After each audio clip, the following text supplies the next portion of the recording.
Time dating back to 1969, the ARCA stars prepare to assault the unpredictable high banks of Talladega Superspeedway. Today, last year's leading rookie and this year's leading winner, Bill Baird, will realize a dream as he officially becomes the 1999 ARCA Series National Champion. Perhaps no one understands Baird's emotions better than this three-time titleist, Tim Steele, whose series record 20 Superspeedway wins include 4 here at Talladega. It's an ARCA battle on the high banks next.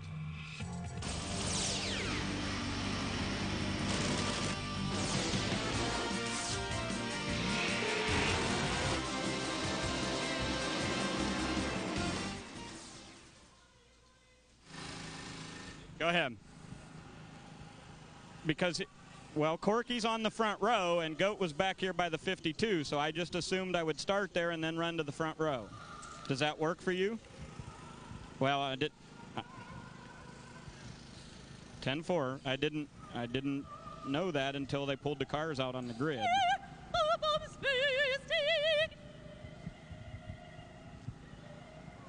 Okay. All right. 10-4. Yes. Let's just get the words written down. I rode in a van out here with her.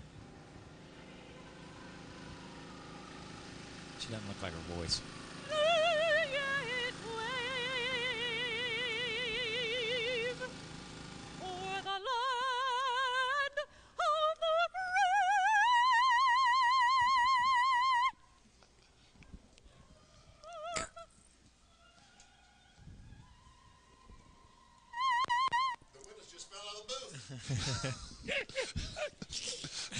The 76 ball just busted down there.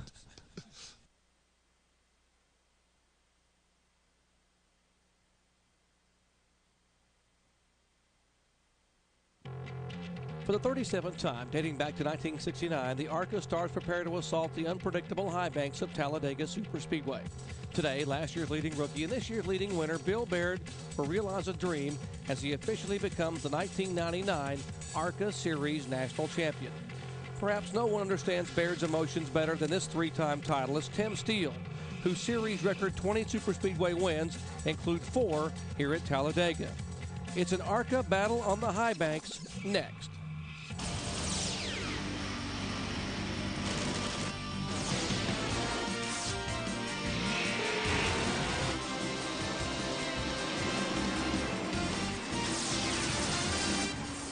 Our Speed Road coverage comes to you today from the world's fastest stock car facility, Talladega Superspeedway.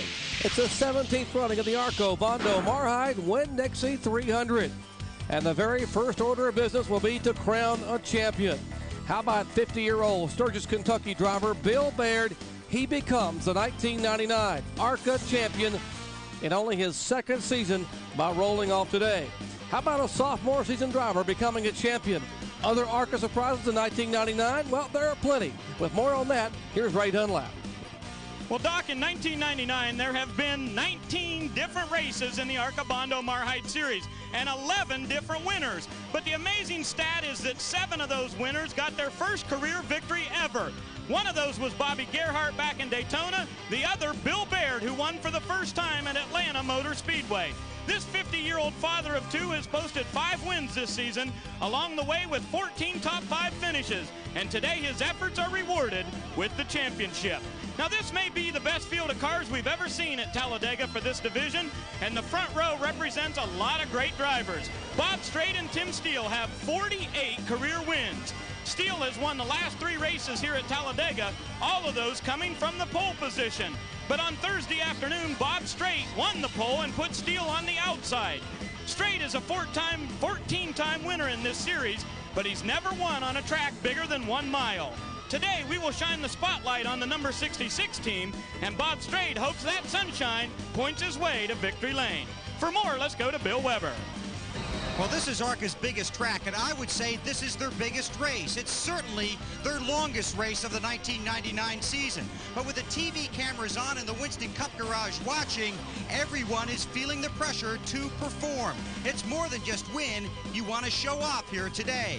Now, there are 38 drivers in this field that have a chance to be 2 champions. Bill Baird clinches the 99 title when he rolls off. Frank Kimmel is the current champ. He's second in points and 7th on the grid. He has Hendrick horsepower under the hood and high hopes for a high finish in this race. Kevin Harvick ran the Craftsman truck race Friday night, but flew here Friday morning to practice his car. This is a Richard Childress Winston Cup car that Mike Skinner drove to a pair of poles at Daytona in 1997. Harvick also has Childress power. He has to start at the back of the pack because Mike Dillon qualified the car. He should be able to get to the front. We'll see if he can. And starting 8th, the one person in this field who is certainly no gentleman. 34-year-old Shauna Robinson finished 2nd at Daytona in February. If she wins today, Shauna gets the glory. But 57-year-old retired police officer Bill Shipley wins a $100,000 bonus. And with just 2 events remaining, take a look at the point standings. No doubt who's going to become the champion, but other spots within that top 10 could shuffle in these final 2 events. Hello, everyone. I'm Jerry Punch, along with Benny Parsons and Kyle Petty. Glad to have you with us. And, guys, I'm told that when a crew chief talks to a driver about racing Talladega, it's like he's training a dog. He uses the word stay a lot. Stay in line, stay out of trouble, and stay there until it's over. That's definitely so. You know, I've run here 9 million times, it seems like, and there's been races where I just go high and I stay high, or I go low and I stay low. I definitely listen to what the spotter says. Sometimes your line goes to the back, sometimes your line shuffles you to the front, but if you're patient, you can come out of here with something. And that's something some young drivers have to learn today, is patience, and that's exactly why they're here at Talladega, getting ready for the year 2000 in the NASCAR Busch Series. As we see the starting lineup, we go back to 14th spot. We saw Kevin Harvick just a moment ago. He will drive for Richard Childress on the NASCAR Busch Series in the year 2000, but he's got to get some experience at Daytona, Talladega. As we look at 16 through 30, back in the 19th spot, Anthony Lazzaro. He will be driving the McDonald's Busch car in the year 2000, but he has to get some experience on a big track. Otherwise, NASCAR will not allow him to run at Daytona in February. Also, Dave Steele back in 22nd spot. He will be driving the NASCAR Busch Series car for the Felix Sabates team next year. He also has to give some experience on these racetracks if he expects to compete in 2000. And there's a look at the 40 starters today. 52 cars came here to attempt to qualify. Only 40 will start for 300 miles at Talladega.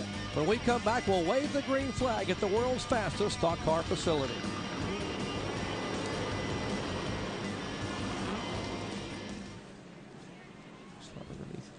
Nice job, guys.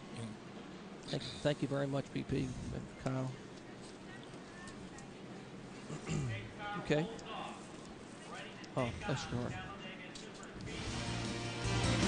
And just confirm that the billboard is by EA Sports and NASCAR 2000. If it's in the game, it's in the game. It's in the game. Okay. Oh, yeah, it is. Cyber Kyle. I love it. They introduced 2000 in Charlotte last week on Tuesday. The game? Yeah. And they had runoffs with about 8 drivers. And they had Tony Stewart there, Dale Earnhardt Jr., and guess who won? Who? Mike Skinner. Oh, no way. Mike Skinner had to beat 3 guys. Really? And, you know, I would have figured it would have been a young guy. Yeah. Because it's like Adam and Austin. They kill me on that stuff. Yeah. They absolutely kill me on video games. I just don't have that hand-eye coordination that they grew up with playing those things. well, everyone knew it was going to be Dale Earnhardt Jr. because Yeah. he plays them all the time. All the So time. Somebody's car won't start this. Or is he just waiting to go to the back? Is that Harvick? Tell you what I'll do. That's Harvick, I think, BP. Slide that over, and I'll slide this My way. son beats me, and he's 18 months. Yeah, it doesn't kill you. It kills you. Well, that was the 00 car of Ed Kennedy. Is that the same Kennedy that ran the modified race Yeah. at Martinsville? Coppell, Texas. That's what I thought when I saw us from Texas. What are you doing, Lynn? We've already done the lineup, so I don't have Yeah. to. I just want to get out of their TV, out of his TV range, Oh, there, you're fine, man.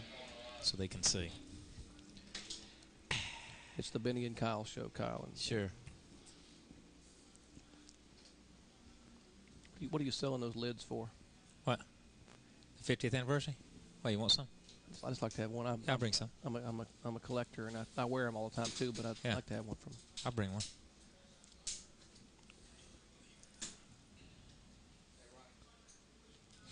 Had to talk to Adam after the truck race last night.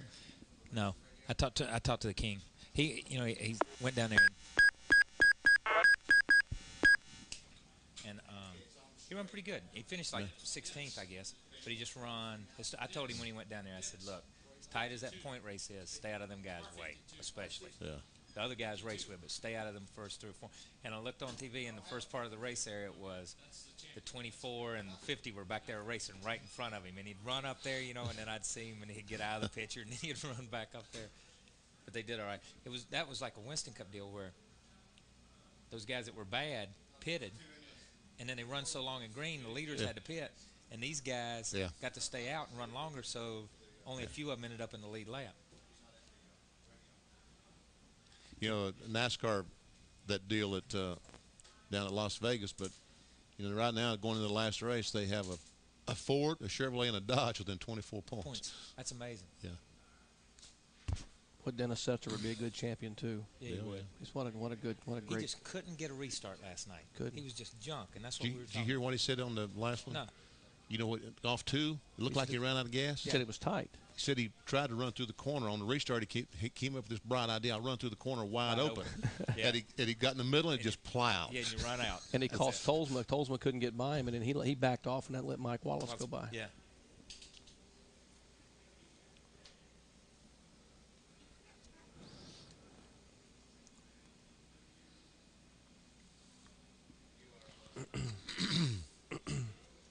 I can't believe Sprague had such a bad night, though. No. Man. Backup truck, huh? Tore up his primary truck.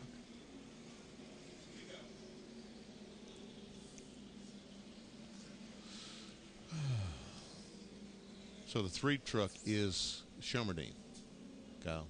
I mean, the 3 car is Shelmerdine. Yeah. I want to say Harvick. I just looked at it and said, oh, yeah, that's right. That's Shelmerdine.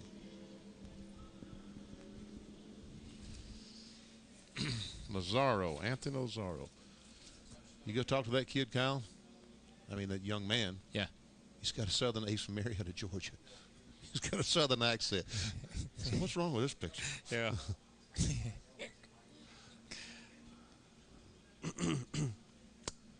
All right, sir. What are we going to do in that 2 minutes? Billboards, track description. Okay. Kyle and I can do that track description if you'd like. That's fine. That's fine. I'll say, guys, this track almost doesn't need a description. All you just have to say is Talladega, and you can go through all the specifics. Where is Dave Steele from? I know he's driving Felix's stuff, and it says Mooresville, but I just wondered where he was. I think he's from Indiana somewhere. I thought he was from Indiana also. Or Illinois. Maybe it's Illinois. Yeah, I was just looking here. Yeah. Originally from. That's Kirk Shelmerdine. Wow. That's not a good thing. Yeah. It's just puffing. Yeah, it is puffing. Just a tad right there. Yeah, that's what I'm saying. Yeah, exactly. He's got Orkin as a sponsor. That was amazing. Spraying for mosquitoes. How about that? Well, that's something like that was amazing. Okay, what's the new deal here with the green dots? Okay, that's pretty catchy. What is that? Oh. I've never seen it. We're getting fancy. On the monitor. Little dots on the scoring monitor. Yeah, that's cool. Wow, wow.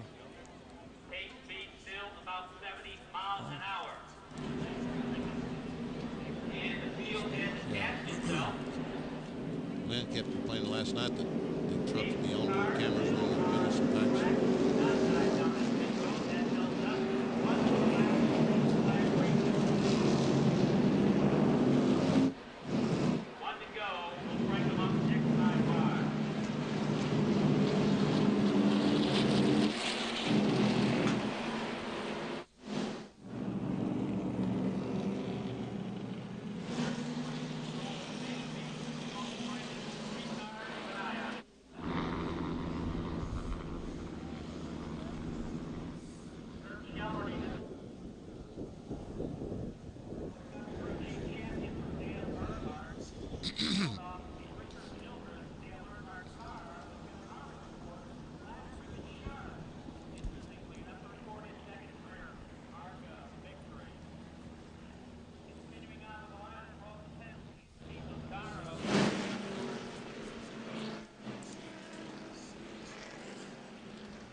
Our Speed World coverage of ARCA Bondo Marhide competition from Talladega is being brought to you by EA Sports and NASCAR 2000. If it's in the game, it's in the game. What a day for racing here in Talladega, Alabama. This racetrack almost doesn't need describing. It's a four-syllable word that means speed. You simply say Talladega. But we'll try. It's 2.66 miles in length. It's a tri-oval. The front stretch, 4,300 feet. Back stretch is 4,000 feet. In the corners, banking of 33 degrees. In the tri-oval, 18 degrees. The straightaways are banked 2 degrees, just enough for water to roll off. And Kyle, going into these 33-degree banks at speed 190 miles per hour, it really doesn't appear as they have any banking at all. No, once you get in the corner at the speed that these guys are running, it feels like you're on a flat racetrack. The only difference you feel is your head wants to sling to the other side of the car in a 33-degree bank at 180 or 90 miles an hour, but it really feels pretty flat. We'll have 5 in-car cameras today. We'll ride along initially. We'll go to the car number 46, last year's champion, Frank Kimmel, the Advanced Auto Parts Chevrolet, which will start back in 7th spot. Benny? Starting in 6th is C.W. Smith. Skip Smith, he starts 6th in the shop vac onboard camera. Bobby Gearhart, the Kuwait Casinos camera, will be starting in the 5th spot. And on the pole, the ARCA Bondo Marhide camera along with Bob Strait. We get set for the green flag. Hank Wetzel will wave the green flag here. It's the 17th time the ARCA cars have run in the Winn-Dixie 300 here in the fall. It is their next to last event. Their last race will be coming up in Atlanta, Georgia, the Georgia Boot 400 on November 20th, and we'll be there to cover the action. If you just joined us, a champion crown today. 50-year-old Bill Barrett, by rolling off at the start, becomes the 1999 ARCA Series champion. Pulls away from the field. They will slowly come down to the start-finish line where Wetzel will throw the green flag. And we'll see these cars up speeds up to 195 miles per hour. And folks, you're not going to believe how close they run together at that speed.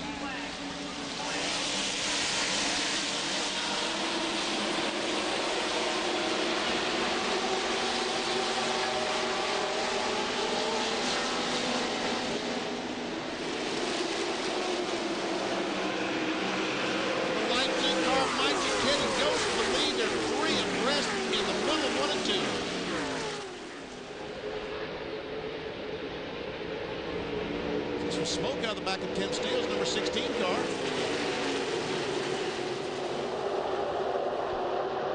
3 and 4 wide down the back straightaway, and Cicchetti wasting no time to take his car toward the front. A challenge now for second spot. They are side by side here in fourth. Frank Kimmel, the Advanced Auto Parts onboard camera, right in the middle of this. There we see him back in about 8th or 9th spot.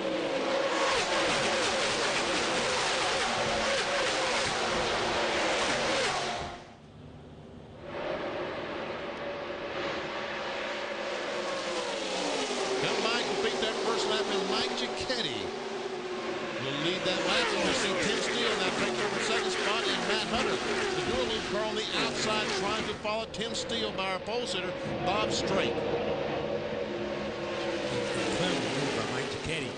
The 66 car eased up to try to keep them side by side to block the wind, and Cicchetti just got a great run and took the lead right going into the first corner.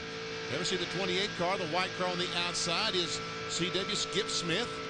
We're right along with Bob Strait, our pole sitter. That's now a battle for the 3rd spot. And in red and white car, number 1 is Shauna Robinson, the Bob Evans Restaurants. The young lady finished 2nd in Daytona, and if she wins today, as Bill Weber told you, a fan can walk off with $100,000.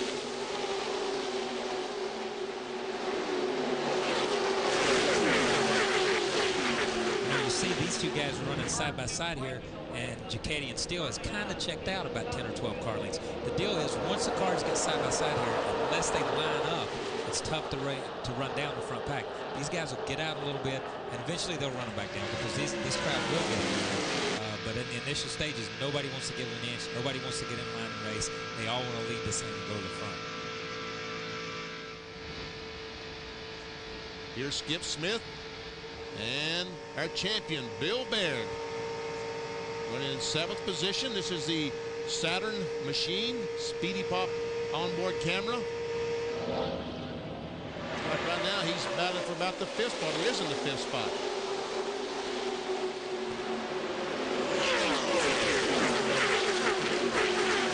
Side by side for 3rd position. If you take a look and ride along with Bill Baird, watching the battle in front of him. That is the pole sitter, Bob Strait, the 66 car. And alongside him is Matt Hutter. Hutter, who finished 2nd in this race a year ago. And Kyle, I'm really shocked these guys are able to keep up as well as they have, running side by side. If you notice when they get to the corner, the inside line right here goes ahead about a car length. He's got a little help this time because the car pulled down behind him. But he goes ahead a little bit ahead, and then the outside line catches back up. You see the 66 jump back up in the line now, and he's left 2 more guys to run side by side. And you'll notice that as the 66, he'll run down the first pack and catch up with him real quick. It is amazing that they haven't checked out any further than they've checked out with this pack running the way they're running 2 by 2. It's a pretty strong field this year. A lot of times you come down here and you get 5 or 6 cars, 8 or 10 cars that can check out and just leave everybody. This time these guys aren't checking out on each other. They're running pretty good, pretty clean, and they're not getting away. Now we see Tim Steele trying to go for the lead. Didn't quite make it. 3 cars, single filed, and we have officially begun the Winn-Dixie 300, and this man is officially the 1999 ARCA Bondo Marhide Series champion, 50-year-old Sturgis, Kentucky driver Bill Baird, currently being shown in 4th spot. We'll be right back.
Talladega Superspeedway. I'm Jerry Punch along with Kyle Petty, Benny Parsons, Ray Dunlap, and Bill Weber as 4 cars are breaking away, and Tim still looking a little bit racy, but now, Benny, they're going to go 2 by 2, it looks like.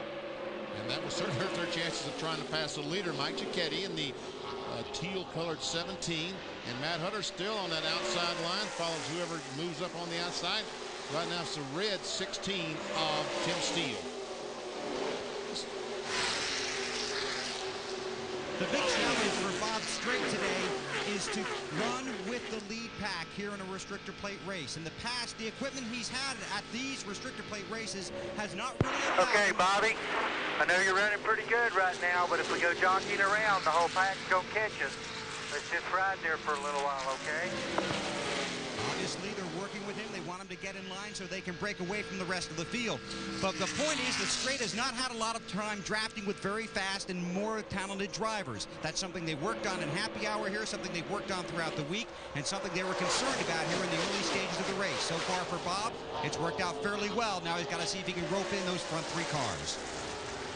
Take a look at the Midway Island Ford of Bob Strait. That is the Mark Thompson machine crash. Tri-oval. The car number 19, that's Kevin Counselor, goes spinning around. Thus far, no one else has contacted him. Also, the 33 car, Joe Knott, is involved. There we see Joe Knott, the red-white car, driving away from Lima, Ohio. And there we see Kevin Counselor's 19 car sitting there. He fires it back up and seems to be driving away. Wow, how can all these cars spin around and not have any more damage than that? There we see Randall Ritter in the yellow number 31. Let's look back and see if we can see what might have caused this. Oh, they're on the bottom of the racetrack, right on the apron. Kirk Shumerdine in the 3 car gets in the left rear quarter of the 19 of Kevin Counselor, and there the 31 car of Randall Ritter gets into the 33 of Joe Knott. And those cars spin down through there, and Kyle, I'm amazed no more damage than that. No, yeah, if you watch this, the 3, like you said, got into it. But look how wide the racetrack is. You know, the guys at Talladega came in here and put all this pavement out through here, and look, these cars begin to slow down. But these guys were able to drive around the accident, even though they're 60, 70 feet from the racetrack, but they're able to drive through the accident because the cars spin out of the way. They all keep going in the same direction. They all stay on all 4 tires, and you're able to avoid a little bit more. It could have been terrible. And look at all this smoke, and all these cars go sliding. Now, if you're coming down through here, where do you choose where to go? Because there's nothing but smoke there. And everyone's trying to find some clean air they can drive. See how these guys are going all the way down to the left, trying to avoid, because they can't see the cars and all the smoke. All right, first caution flag today coming out on lap number 8. An incident up in the tri-oval. Kevin Counselor, Randall Ritter, and Joe Knott, the 3 cars involved. All 3 minimal damage. Back with green flag racing in just a moment.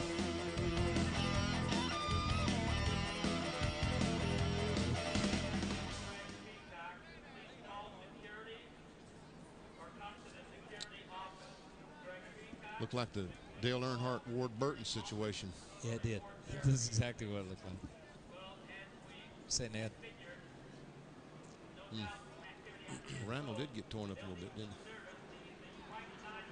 Oh, that's okay. It's okay. Plenty of time. When I pointed a minute ago, it looked like Steele got sideways coming up out of 2.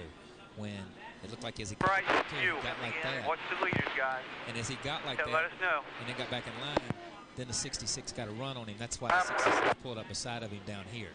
You know what I mean? And then the 66 got hung out, but Steele kind of pinched it. That's when I went like that. I thought he was getting ready to wreck. I mean, we were. Just jump in anytime. No, they weren't on. We weren't on then. I got you. As they were coming back. As they were coming back. So nobody saw it. But you. Yeah. Well, I ain't saying it happened. I'm saying it appeared that way. Affirmative. They better fix that fender on that right front fender on that 31 car. Yeah. Don't you think, Kyle? Yeah, it's going to rub. Big time.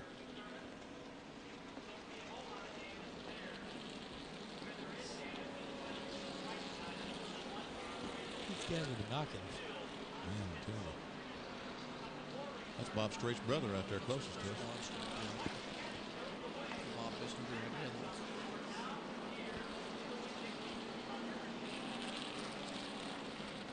Just told him about the Hoover section up there. Could have been.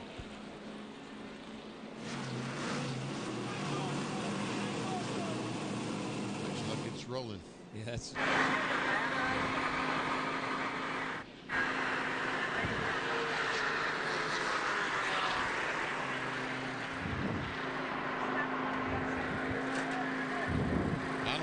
Holding up, 1 to go. 1 to go.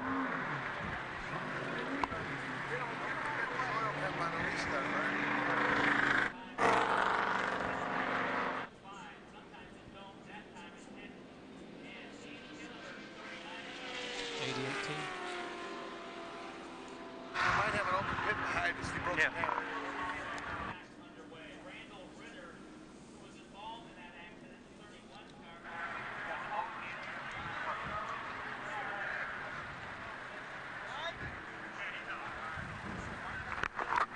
How many laps of cautions is this going to be?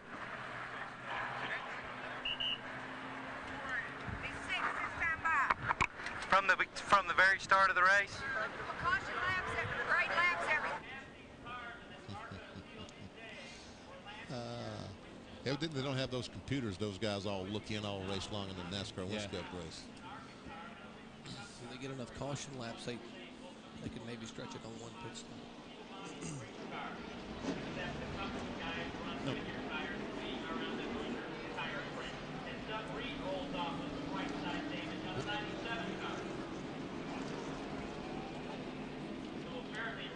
Right, Bob. This looks like it's...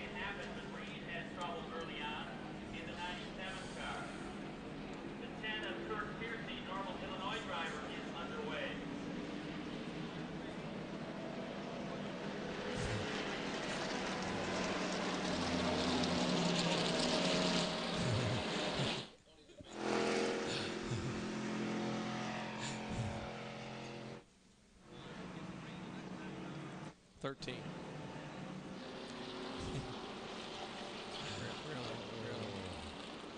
Where's Jamie Farr when you need it? Exactly. Where Tony Packo's eating. Yeah. Yes. Yes, he is. And that's no, we haven't gotten around to that. I did not mention it. He will not have any trouble getting okay, but Gicchetti's going to run second. Cale Yarborough car. How about that? With Larry Wallace engines, Penske cars, and Wallace engines. Yeah. Well, Garth went over there. What's Garth's last name? He was an engineer over at Penske, and he's working at the 98 now. And he went over there to start getting that stuff organized. I can't remember what his last name is. But yeah. That's Garth's last name? Finley? Okay. Garth Finley then. Couldn't remember his name. But he started, he's been over there the last 3 or 4 weeks trying to get stuff organized. Good for him.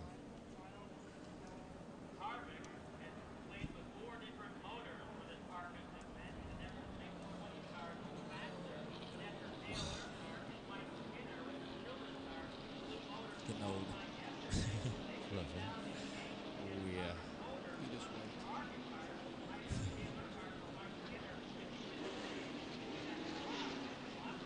We're sitting by.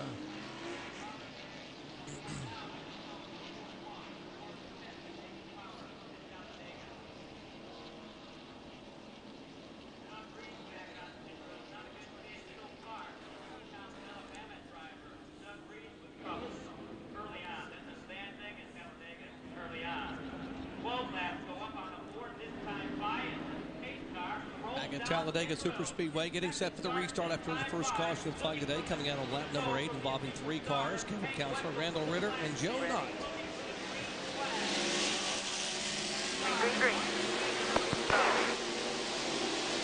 You might have mentioned Randall Ritter has taken his car number 31 behind the wall. The other 2 drivers have continued. Restart here on lap number 13.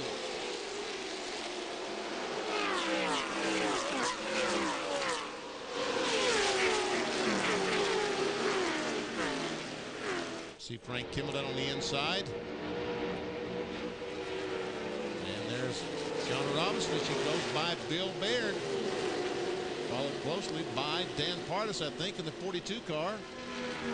Danny Pardis has really made a charge toward the front. He started back in 16th spot. He'd come all the way to 5th position for about a lap and then got shuffled back in the draft.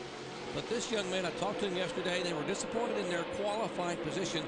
Felt they would race much better, and obviously Jim Gardner's car, Vinny, is running off the well here in the early laps. It is, but now he's hung on the outside as we see Frank Kimmel and Brian Ross. That's Ross in the gold and white number 67. And Mike Swain Jr. behind the 2 cars, the car the Ward Burton looked like. It looks like Mike Swain Jr. goes down the inside. Looks like he's off the pace. Yes, he is. Yeah, he just pulled over all of a sudden. He seemed to be drawing back on him a little bit, and then all of a sudden about to start finishing, he dove to the inside and got out of the way. And there we see the 22 car of Mike Swain Jr. as he coasts down the backstretch. That is the car they bought for Bill Davis about a week and a half ago. They have a Bill Davis Terry LH engine on board, and of course the young man hoping to run the full season possibly next year in ARCA. Won the ARCA race last November. Now, Giacchetti moves over, tries to block Tim Steele, Bob Strait, and Matt Hutter. Right now, these 4 cars that you can see have broken away a little bit from the 5th place car. Well, not much. 10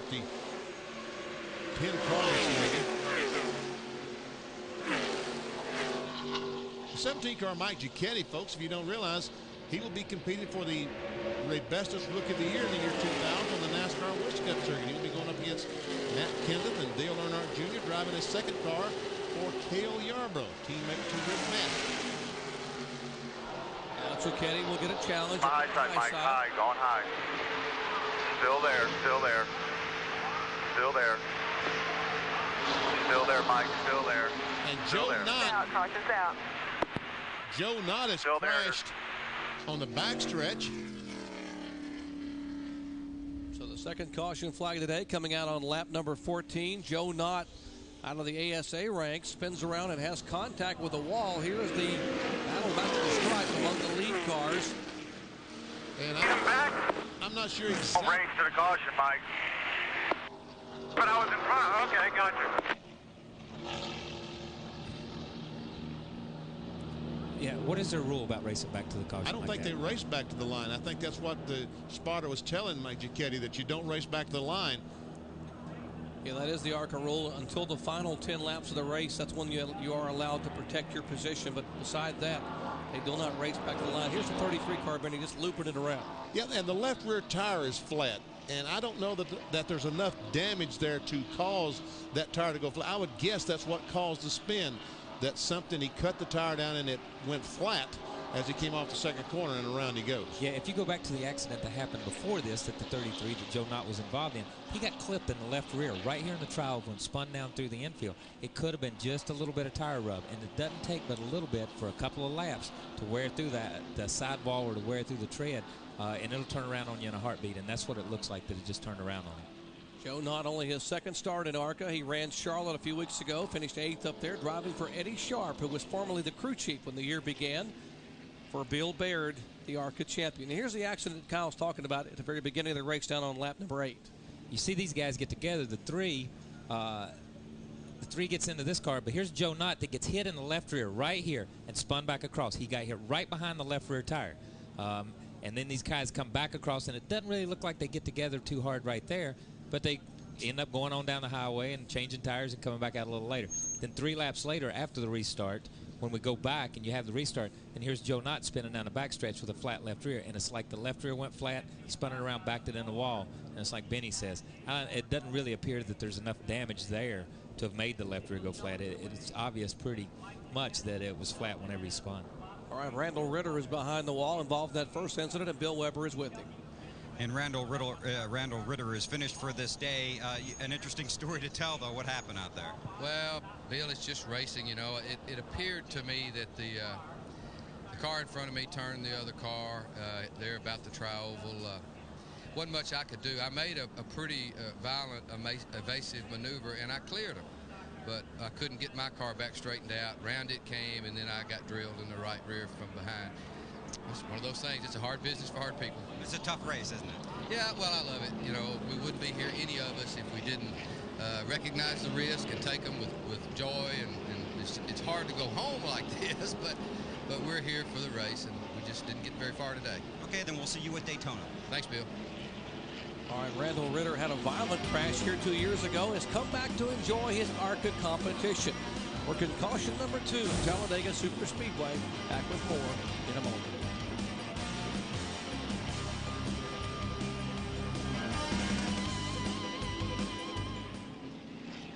Neil, if we could highlight those 3 guys, Kevin Harvick is now running in 11th spot, and Lazaro is back in 23rd.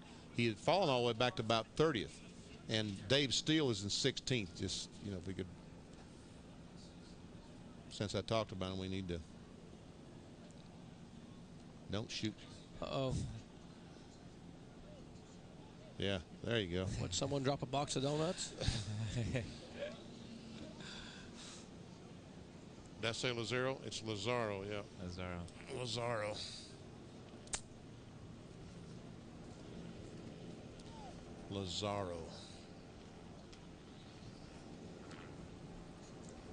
Okay, all right. You got a flat? Must have. There's only a lap down. No, I was just listening to Benny.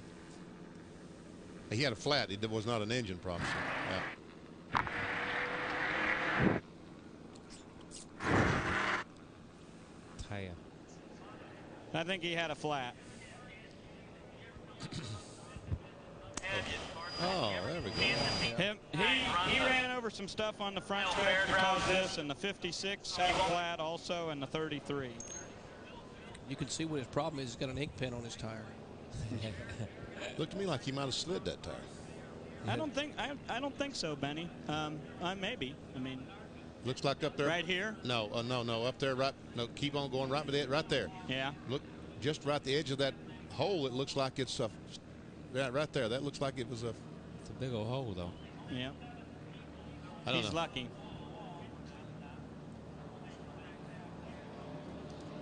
Right there's Yeah. the hole. Oh, yeah. Yeah. Oh, I Yeah. got you. Oh, All yeah. right. Wow. Wow. It's amazing. Over analyzation, yeah. The life of a producer. Oh, sure.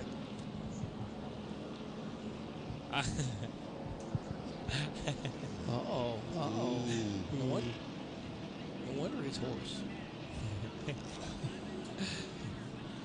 Hang on a minute. No, wait a minute. Hang on. Hang on. Don't give up the ghost yet.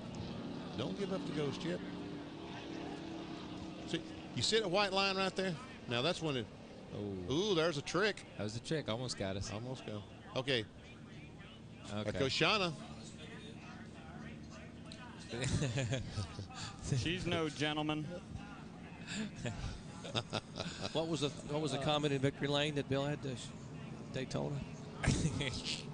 Did you know that girl was behind you? Oh. Oh man.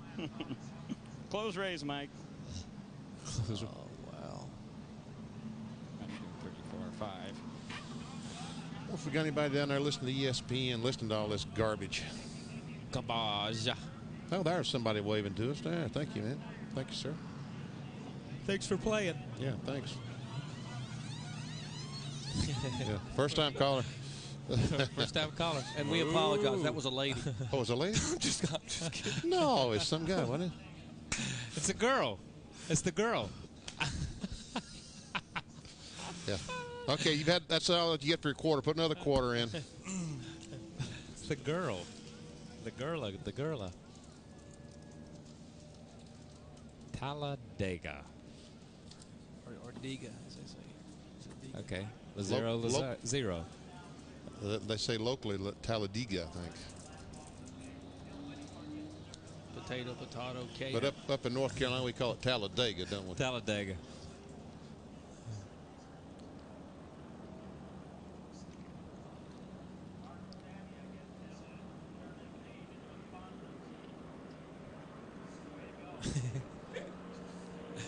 Yeah. Yep. They always do. Where's the ammo school? Wide open. Well, this is Alabama, so I know it's ambulance. Oh. Fly by. Alabama flyby. See, you think about that now, don't you? Every time you see them come around, you think about it. See?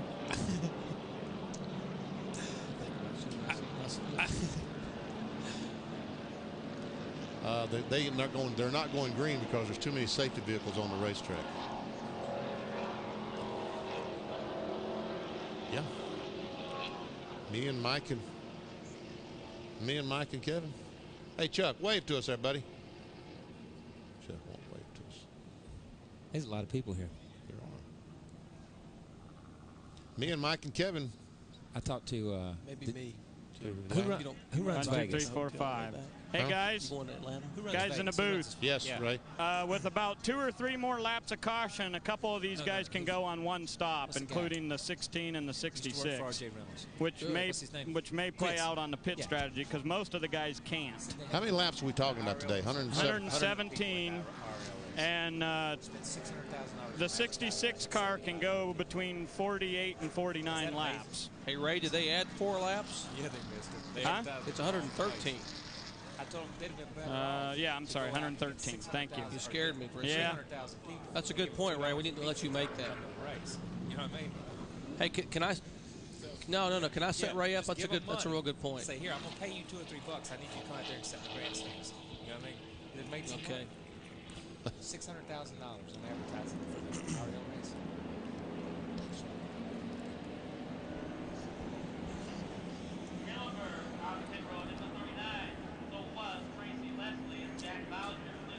Back at Talladega Super Speedway, working the second caution and flag of the day. Let's check in the pits with Ray Dunlap. Well, Doc, somewhat of a lucky break for Mike Swaim Jr. He is a lap down now on the racetrack, but he's got his car all in one piece, and this is the reason that he dropped off the pace a few laps ago. he had a hole in the right rear tire.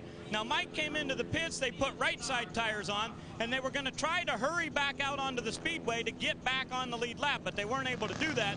So since then, they've come back in and put left side tires on, so he does have 4 fresh tires. Now, with enough laps of caution here in this race today, there are a couple of teams that are going to try to make this a 1 pit stop race. The 66 car told me before the race started they can go somewhere around 48 laps on fuel. That's incredible fuel mileage. A lot of cars out there can only get about 37 or 38 laps. A big difference. It may be a 1-stop race. Here's Bill Weber. Huge break for Shauna Robinson. Under green, before the caution came out, she ran over something on the front stretch. This is her right rear tire, and you can see how it is punctured right here. This happened under green when the caution came out. It saved her. She came down pit road, got 4 fresh tires, and went back out. Starts at the back of the field, but a very lucky break for Shauna and this team. And there's a look at the Bob Evans Chevrolet that she ran to in second place finish in Daytona. That car finished second here last year with Matt Hutter aboard. So 2 second place finishes in that same car, owned by James Finch. Getting set for the restart here at Talladega. All right, green flag waves as Tim Steele brings them down to the line. Mike Swain Jr. on the inside, trying to get a lap back from the leaders. Does not look like that's going to work very well.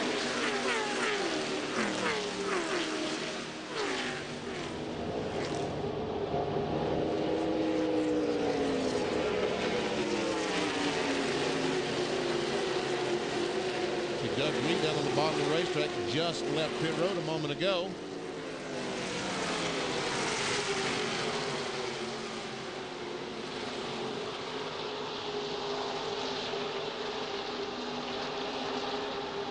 Didn't take Tim Steele long to get back in the swing of things, coming back to the ARCA division.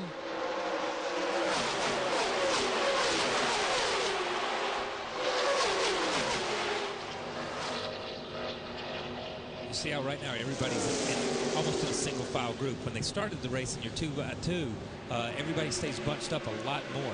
As you see, go 3 wide here in the first corner here. But once you have the first caution and it becomes a single file restart, they get spread out a lot quicker on the racetrack. So Kevin Harvick, me like the 20 car, a Realtree Chevrolet down on the inside, passing some vehicles. Mike Dillon qualified the car, but Kevin Harvick decided to drive, so he had to start at the rear of the field and has now worked his way up last time by to the 9th position. You'll never see Kevin Harvick. Right in front of the Advanced Auto Parts of Frank Kimmel off turn 4.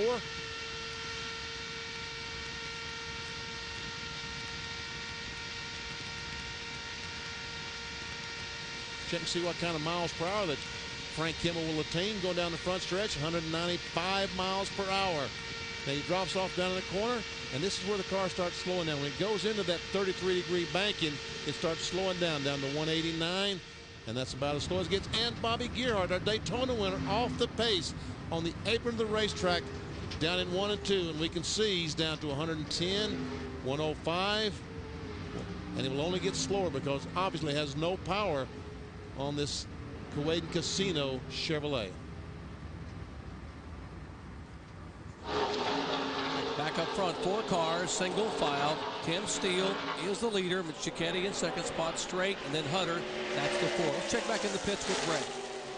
Well, Jerry, Joe Knott just climbed out of his race car. Joe, it looked like after the first spin everything was going to be okay, but after the second one you're done. What all happened? Yeah, unfortunately, I wanted to meet you here today. It's our first time to Talladega with Sharp Racing, and we got involved in that first accident. Guys got spinning in front of me, and I got hit from the rear and got spun. It looked like everything was okay, and then I started getting some smoke in the car after we pitted and put tires on.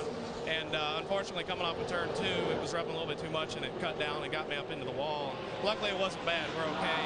Just disheartening day. We're getting this whole deal going. We started last week at Charlotte with Sharp Racing, had an 8th place qualifying, an 8th place finish. So we're off to a great start. Unfortunately, this is the way we want to finish here today, but we're looking for some sponsorship to help us out and get this thing going. Okay, tough luck for Joe Knott. They have Diamond Ridge cars here that they bought from the Winston Cup team, and he will be in the race at Atlanta. And I'll say one thing. We talked in the beginning of the show about guys trying to get experience at a place like this. Rookies who have never been here trying to get approved for NASCAR or trying to get approved for the Busch Series. Joe Knott's a good example of somebody who comes here for the first time and doesn't realize that if you smell smoke in the car, you got to head to pit road. It's not going to cure itself. It's not going to go away. It's not like it is at some other tracks where it's just because the tire pressure is down. If something's rubbing here, you're running 190. And chances are you're going to end up just like he did in the wall. But he learned a valuable lesson today, and he'll be a better driver because of it. Riding along with C.W. Smith, Skip Smith, Oh, and you see Tim Steele hard in that outside retaining wall. Heavy impact. Steele's car leading, goes backwards up across the racetrack. Cars trying to avoid him. There's Mark Gibson is in the wall, as Steele could not keep his car from coming back down across the 33-degree banks. And here's Gibson coming down across the track, and they will miss him. And there is Matt Hutter in the Ed Rencione Duralube Chevrolet. His car also collected. So 2 of the top 4 cars. There is the leader, Tim Steele, who was the leader. And the right front damage you see there on Tim Steele's car was made by the 83 car of Matt Hutter's he went by. And there we see poor Mark Gibson came along just as Tim Steele's car came back across the racetrack. And when he tried to dodge it, he lost control. Let's see if we can see what happened on this. There we see right there. It looks like Giacchetti. Yes, he is. The Giacchetti just touches the back of the 16. Gets in the back of him, and up the hill he goes. And right there, those 2 cars meet head on. And I think this is a left front tire off of the 16 car that's rolling down through the infield. But Tim Steele had a hard impact. He got spun around. One thing that could have cushioned him a little bit and maybe kept him off the wall just a touch was the 83 car. I think he was fortunate that the 83 car. And then you see Gibson come through, and Steele's coming back down the racetrack. Got no brakes on the car because the tires ripped all the lines off more than likely. And he just gets into the fluid and gets into the outside wall. Nowhere that Mark Gibson could go either. Let's check out Bob Straight's Bondo Marhide onboard camera. Oh, man, he just got by. See Matt Hunter's impact. Now, Mark Gibson, Kyle, as the car comes down across the racetrack, Mark Gibson comes there. If he stays straight, he ends up hitting Steele right in the door. So he has to try to avoid it, and he turns the car left and right, and here comes Gibson now. Bryce just does get the car turned to miss Steele's car, but unfortunately it takes him into the wall. Yeah, you know, Gibson had already committed to where he wanted to be, and Steele's got no control over his car, and as he comes back down the racetrack, Mark Gibson did an incredible job. It's either hit Tim Steele again or hit the wall, and you know, not that you choose to hit either one, but it was a good job by Mark Gibson. See Matt Hunter standing outside of his car. There's Mark Gibson, the veteran. Mark his 190th or 82nd, I should say, career start. He leads all active ARCA drivers, and the 1986 Rookie of the Year. There is the crew now, safety crew over there with the Tim Steele machine. Remember, Tim Steele had that pretty horrific impact in testing in Atlanta a year ago, testing with Bud Moore's car during the offseason. So they're in there working with Tim Steele. We'll give you an update as soon as we can on the 3-time ARCA Series champion. We are under caution for the 3rd time today. Coming out on lap 25, 2 of the top 4 cars involved in an incident up in turns 3 and 4. We'll be back.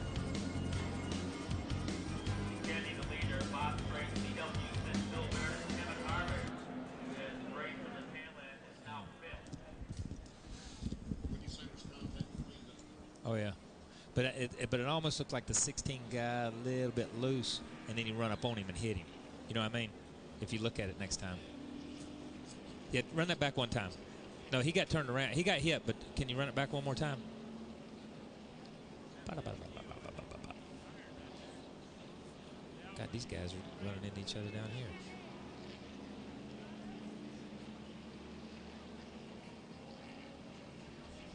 Giacchetti hit him. Okay. Look, I'm one of them stupid drivers too, and I always say I didn't hit him too. No, okay, run it back. I want to see. Okay. Watch him do this. Oh, never mind. Now we're pitting. No, I'm the only one here. Yeah, I'm here. Benny's here. Good. Want to bring it back? No, he's in the bathroom. No, he's not here. He is not here. Nope. Gotcha. I got the 17.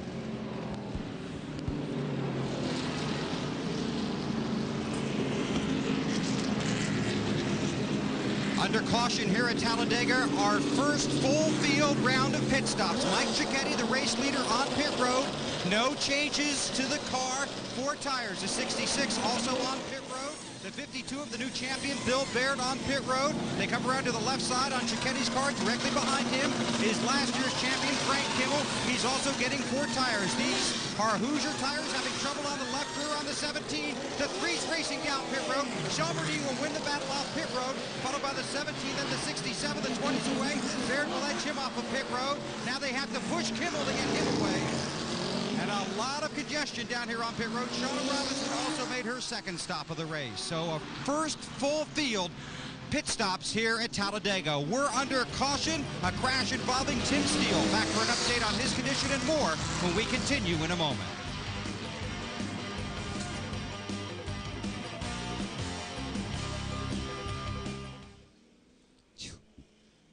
Panicked. I didn't know you was here. Okay, I'll be right back. Neil said they're coming down pit road. We're going to go. I said, what? There's nobody here.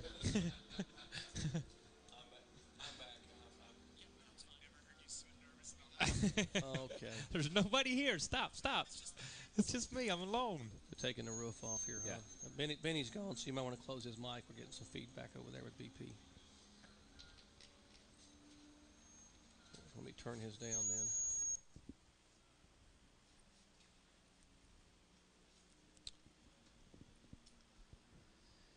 Did we replay it where you could specifically see the contact, that there was contact? No. You haven't yet? No. Okay. What do you think, Kyle? You think there was, or you think he just took?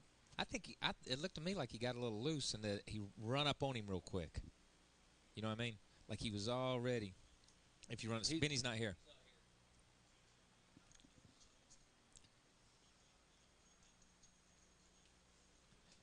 Yeah. No, it doesn't take much. If you run that, can you run that replay one time? Yeah, just the first part of it.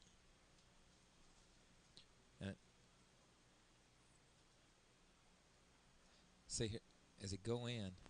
Wait a minute. Okay. It's like they go in and you see him and he's right here and you see his car turn a little bit as he goes up and they kind of just barely. Yeah, do it slow real quick. Can you do it real slow one time? Just right in the middle there somewhere. Or a little bit further back. Right there. See how close they are? See, close. And watch this car turn. See how this car's going that way and that car's going up? Is there See, contact there's 2 different right angles. And they hit. He clips him and drives across him like that. Yeah. He just barely hit him. But I think he just barely hit him, but I'm almost believing that the 16 was... Good. That's great. Do we have that we can show? Yeah. Yeah, I think the 16 was already, if you see the angle, if you look at it right here, look at the angles of the car. Ho. See how this car is headed this way and that car is still headed that way. You got 2 different angles of cars right there. And I think he was turning or either got loose and Cicchetti, if you follow on through, hits him right there. You see what I mean? And then just drives through him. Oh, I can't tell straight. Benny does. Yeah. Yeah, go back a little bit. It starts like right about there. Yeah, right there. Yeah, just like that.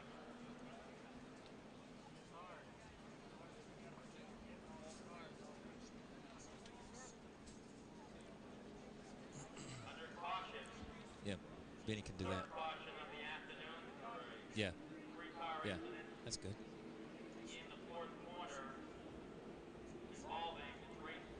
Good. That is good. That's great. Can we show that when we come back?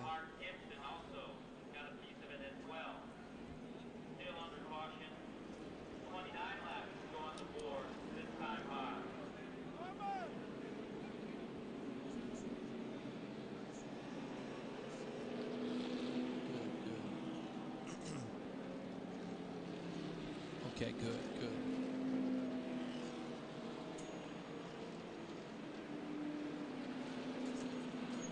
So there's 2 totally different angles of cars. One's going one way, one's going one way, the other one's going up the bank, and he just drives up the bank and clips them in the right side of the rear bumper.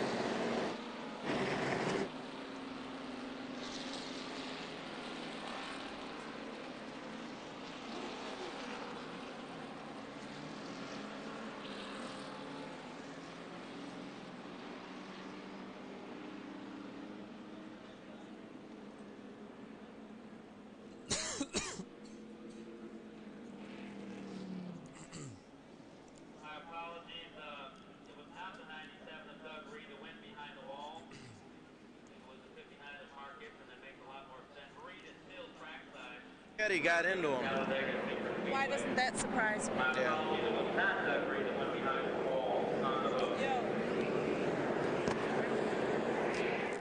So much Caddy got in the steel, that's what caused it.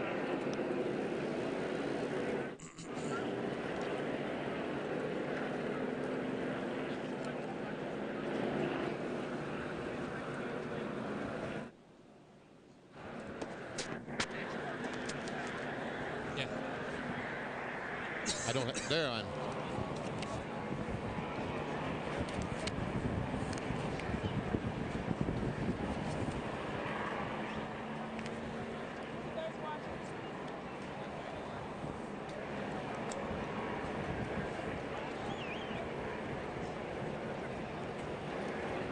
Linda, in that lead tires, or in a set of scuffs,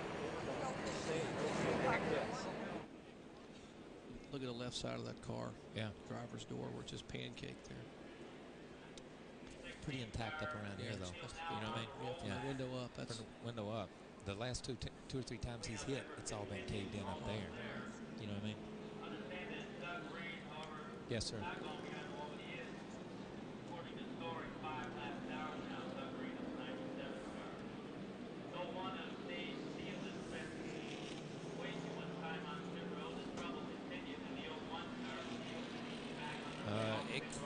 I don't know, but he began. I thought he looked like he began to get a little loose before he ever got hit. That's why I say. That's why the two separate angles of the car make it look like something was going on. You would see him loose up here earlier. Yeah, he had already been loose 2 or 3 times. He was hanging on.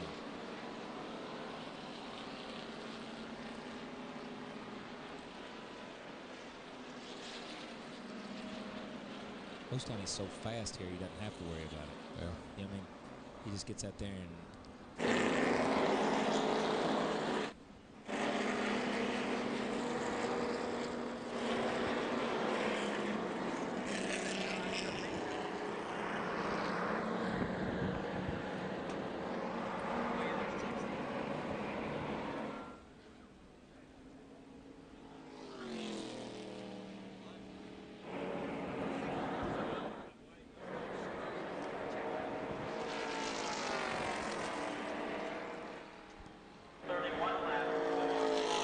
If Nelson Crozier can hear me, Nelson, tonight, would you pick up one of those Ford sheets down there they have with all which car this is for Winston Cup for tomorrow that they put out over there, the Ford PR guys put out with who's got what car here and a little bit about that. If you would get one of those for me, since I won't be able to get inside till tomorrow. In fact, I won't get it at all probably.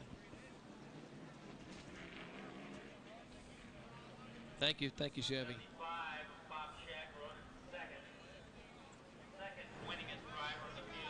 Or I didn't know you cleared it till I saw an air gap.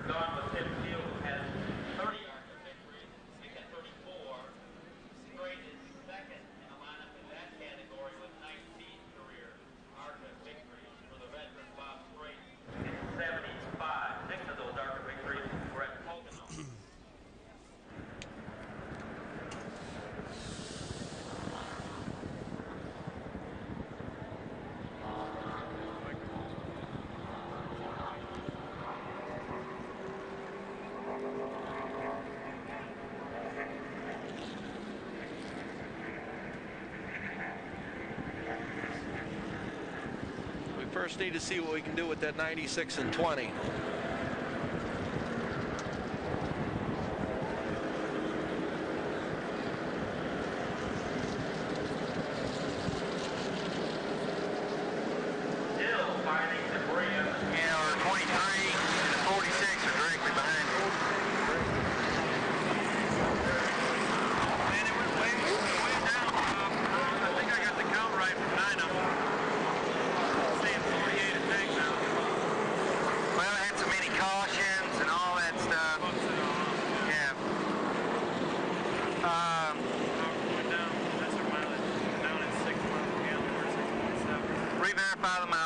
Make sure she's got the beginning of the race and all that stuff. Let's just recalculate it again.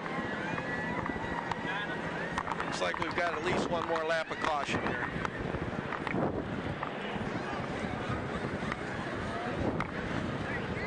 Temps okay.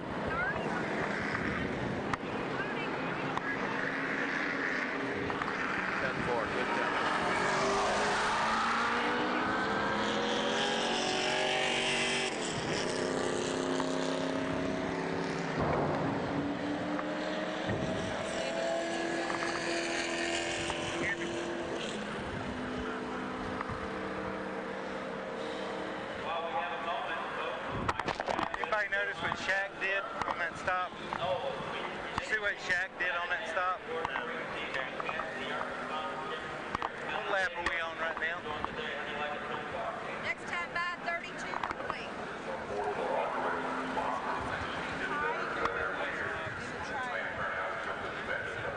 It's a piece of debris high in the groove in the trial. High groove.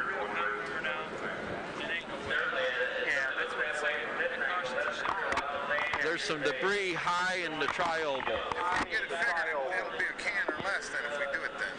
Well, we got a blown reading. Watch yourself, Bob. Either they Copy spilt that. a High lot. in the tri-oval, there's debris. Any particular favorite for you here today, or particular drivers think is stronger than the rest that might be? Must be toward the beginning of the tri-oval. There was a lot of spillage, but we'll get it taken care of. Move down a little.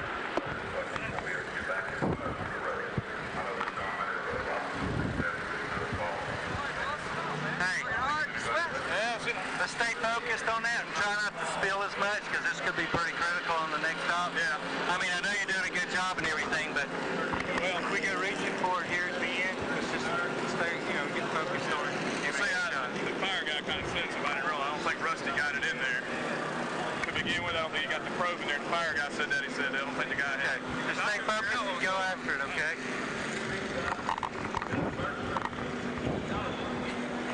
Hey, on this next stop, it may be just a gas and go. Okay. So let's just stay focused on it. Make sure you hit the thing, get it open so we can get it in there and get it full. Get full. All right. Make sure it's full before we see the hand. The catch can was full that time. It was full. Okay.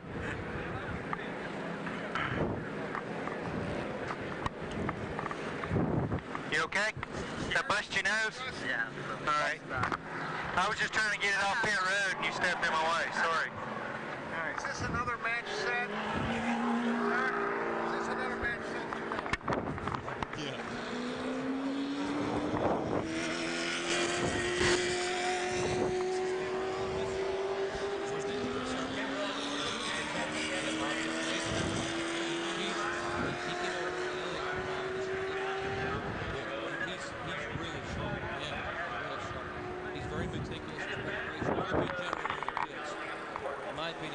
If we stay green,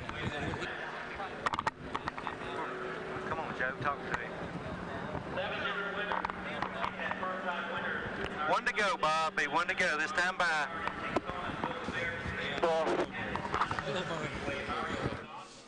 With that penalty, he's only one can now. Yeah.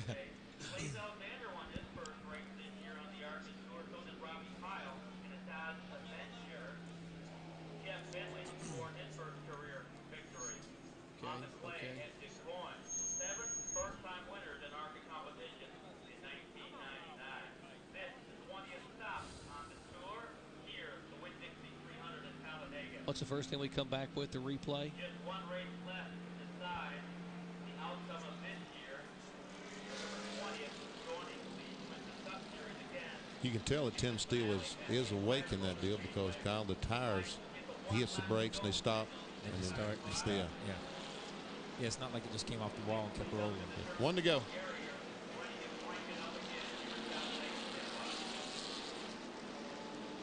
Replay, Kyle.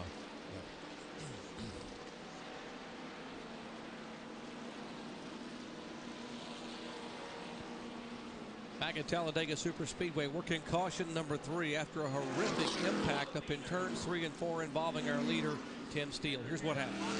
You can see as they start down into the corner, Tim Steele's leading, but Ducati's got a pretty decent run on him. And right about here in the middle of the corner, the 16 car changes direction. You see there's right here, there's 2 separate angles on the car. 16 car is cutting to the left, the 17 car is still running straight.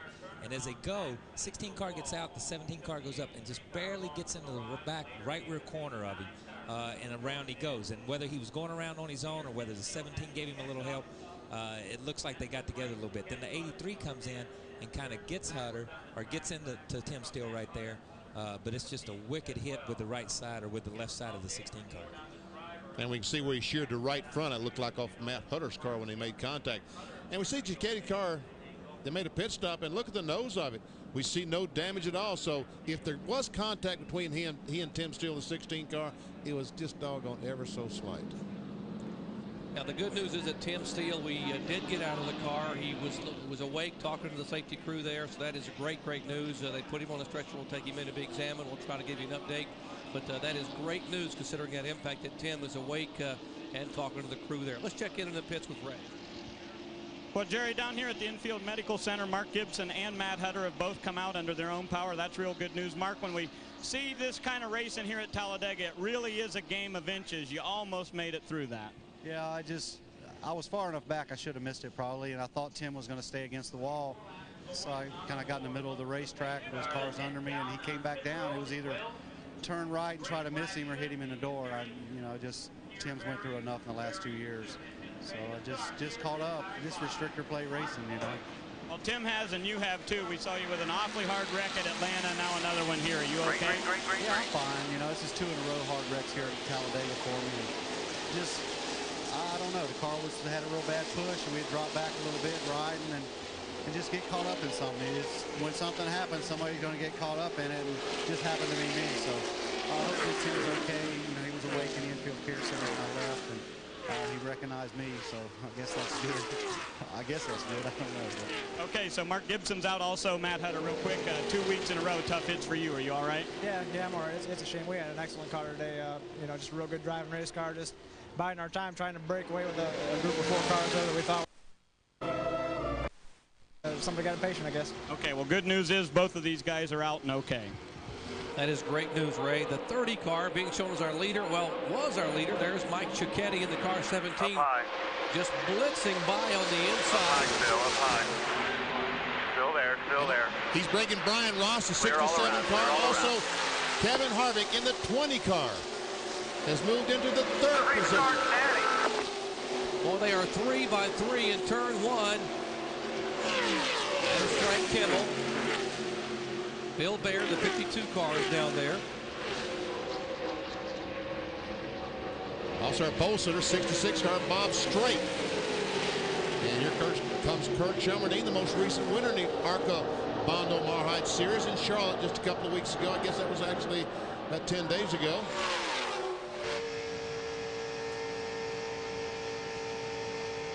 And this is the 1999 ARCA Bondo Marhide Series champion, Bill Baird, we're right along with.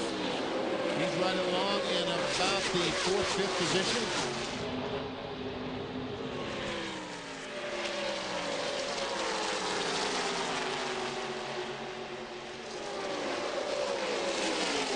The red-white number 1 car, that's Shauna Robinson, who finished 2nd in Daytona. She's going by the Dave Steele, the 01 car. Dave Steele made an unscheduled stop. He is 1 lap down.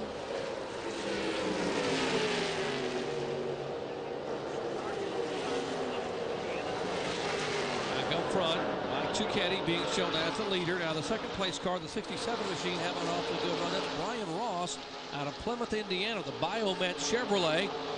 He's trying to hold off the challenge of the car number 20. That's Kevin Harvick. His first ever trip to Talladega. Yeah, he's out of the NASCAR Craftsman Truck Series, former Winston West Series champion. Will be driving next year full-time in the Busch Series for Richard Childress. Cicchetti and those guys got a really good run because the 0-1 of Dave Steele and the car of Mike Swain Jr., they were both a lap down, but at the lead pack. So they kept the leaders just bound up just enough that in the last time they run them down and went around them. But when they went around them, they went around them strong, and they've kind of checked out on them about 10 or 15 car lengths. I think that's a good point, Kyle. They had such a run when they went by these cars. They went by so fast, those other cars could not catch on. They were by them and gone before they even thought about pulling over to try to get in the draft. Sometimes on restarts at places like this, especially at Talladega, being the lead car is not the place to be on the restart sometimes. It's those guys that lag back a little bit in 15th or 16th position, even though you can't pass until you get to the start-finish line to the left. These guys get such a good run on you that you're a set duck at the front of the field, especially when you're running side by side. That's an old saying in the Iditarod, unless you're the lead dog, the scenery never changes. That's the way it is in life at Talladega. The only advantage of Talladega is if you stay in one place long enough, eventually you get to be the lead dog. You may not be there on the right lap, but eventually you get to be out there. The 39 car, Andy Hillenberg. Jim Dandy Dog Food car being overtaken and trying to be passed by the 46 of Frank Kimmel.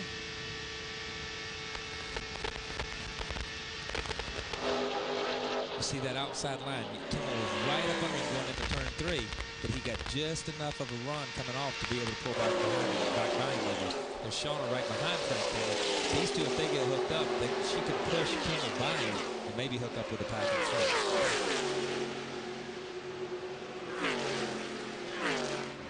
This is a battle for the 9th, 10th, and 11th.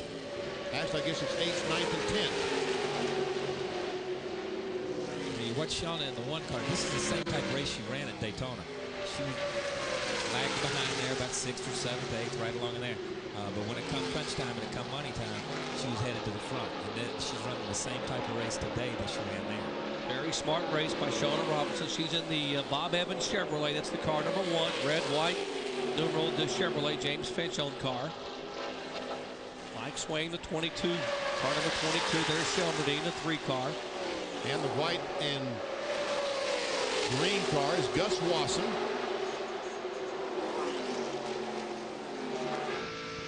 Well, drafting is the way to go at Talladega. You got to have a drafting partner. It looks like they got a couple of them hooked up here, Benny, to try to run the leader down. We're riding along with our pole sitter, Bob Strait. Now, he follows Bill Baird, our champion in 1999, as they try to catch those 3. Looking out the back of Bill Baird's car, back at Bob Strait's. The last time by, these cars were about 3/4 of a second behind the leaders. We'll check this time and see. Well, we don't have to check. They're right on the back bumper of Kevin Harvick. Now Harvick moves over. He's hoping that Bill Baird.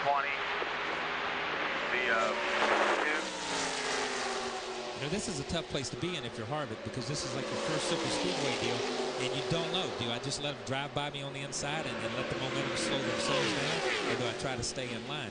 You know, obviously, as we started the race, Tim Steele and a couple of these guys had some fast cars along with Giacchetti and Bob Strait, but obviously Harvick had a pretty decent car and had to start at the back and come to the front. Gotta wonder what Richard Jones is telling his young driver, Kevin Harvick. We'll take a quick break and come back with more action from Talladega in just a moment.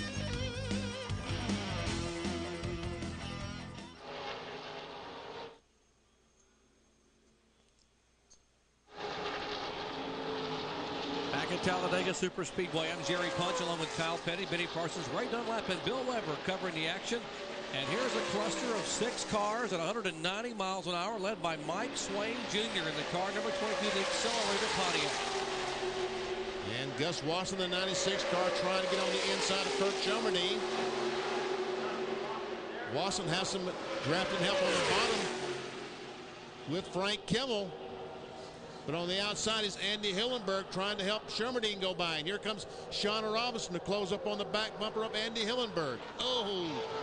You know, the bad part about being in a pack like this is you're sitting back here in 4th or 5th in this pack thinking to myself, if I can just get to the front, I can break away from this pack, or I can lead them. And as soon as you get to the front, somebody comes to the inside of you and jets around you. And we see Shelmerdine going to the inside here, making it 3 wide in front of Hillenberg. Now we see Frank Kimmel trying to get on the inside of Gus Wasson and make it 4 wide. Wow, almost on the apron of the racetrack making that pass. And Kurt Shelmerdine trying to move his way through that pack, and hopefully they'll all get in line so they can catch the leaders. But Shelmerdine's trying to do it with just 2 tires during that last caution period. Just 2 left side tires on the 3 car. He gained a lot of track position under the caution, but then lost it when they went to green. He's trying to gain it back now. By the way, Kyle, the owner of this 96 car, Gus Wasson, is Bo Petty. He in relation to you? There's no telling, man. I have to ask a king or my grandmother or something like that. I got 3 sisters and a mom and daddy. That's about all I know is good to me right now. And a couple kids. Going a little bit farther back in the lineup, we see the white car is, I think that's Mark Boyd. Was that the fellow that was leading the race just a moment ago? Yes, it is. I'm pretty sure that's who it is. The 80 car there is Lazaro.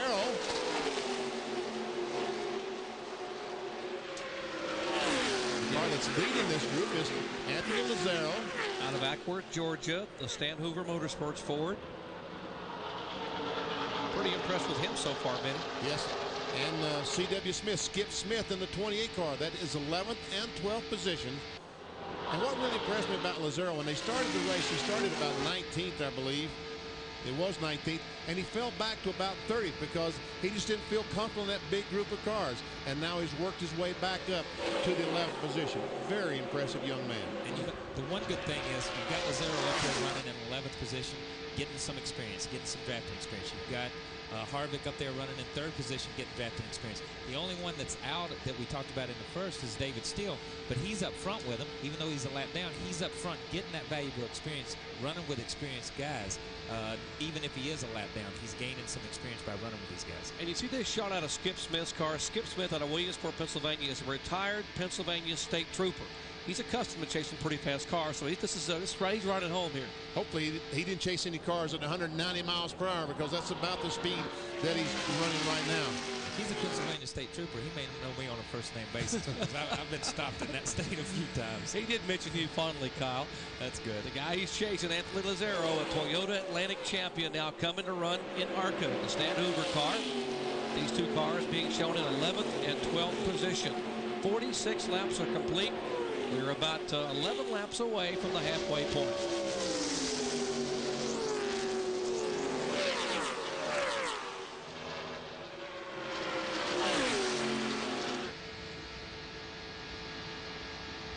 This battle is going on about 15 seconds behind our leader. Our leader still Mike Cicchetti. Ryan Ross, the 67 car, is still in second, and Harvick is third.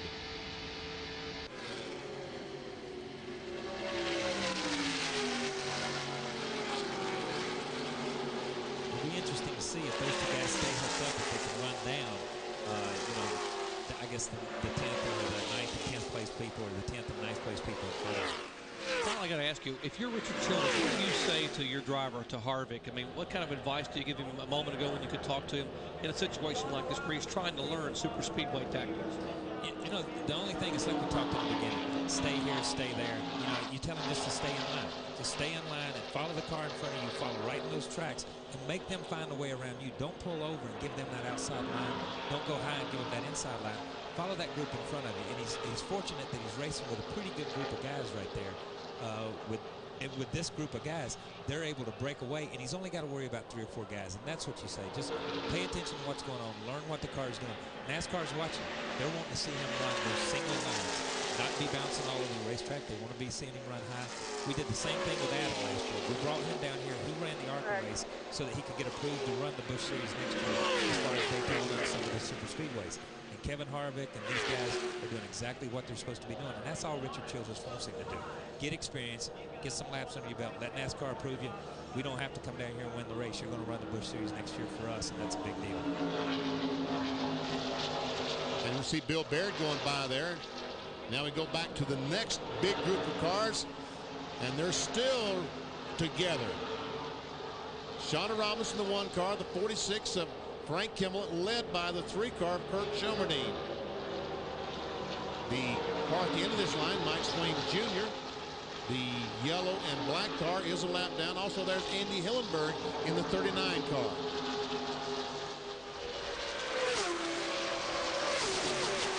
And there goes Gus Wasson. That is the cars running 6th, 7th, 8th, 9th, and 10th.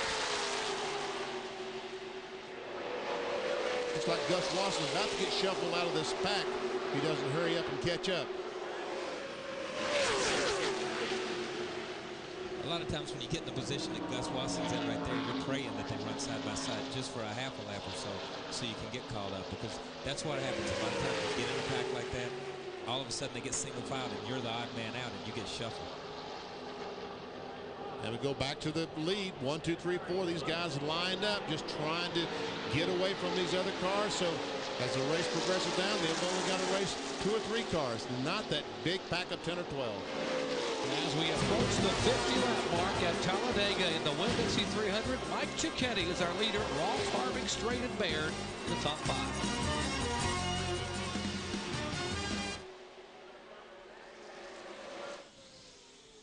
get you to just fill it up for me. Yes, sir.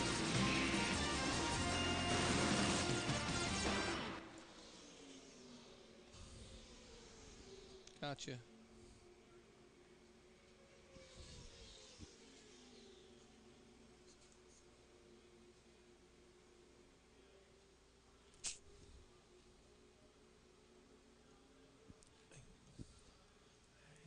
That's where it's okay. Gotcha.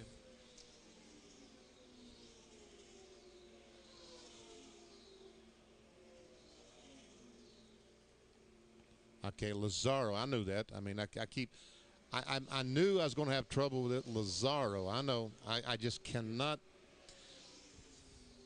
Parsons. Lazaro. Yeah. Thank you very much. It's exactly. Bodine or Bodine? Lazaro. Yep. Yeah.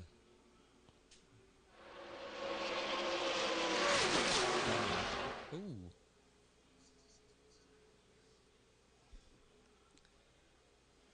Going by that Chevrolet.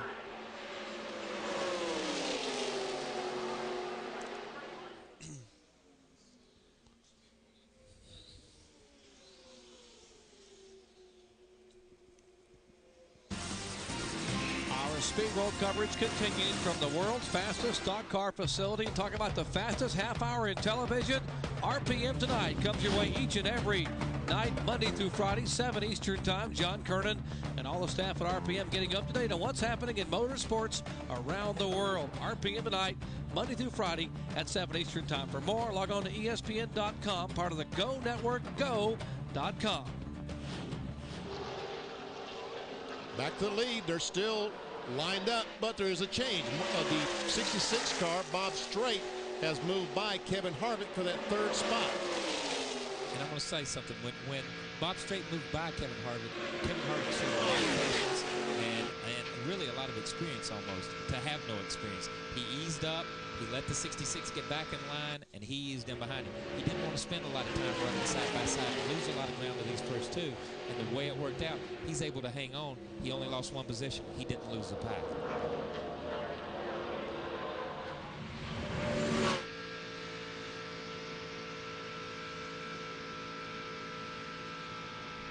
Our Lucas Oil Telemetry, the world leaders in heavy-duty and high-performance lubricants, bringing us telemetry here. And Benny, we'll take a look at this car's speed in the draft.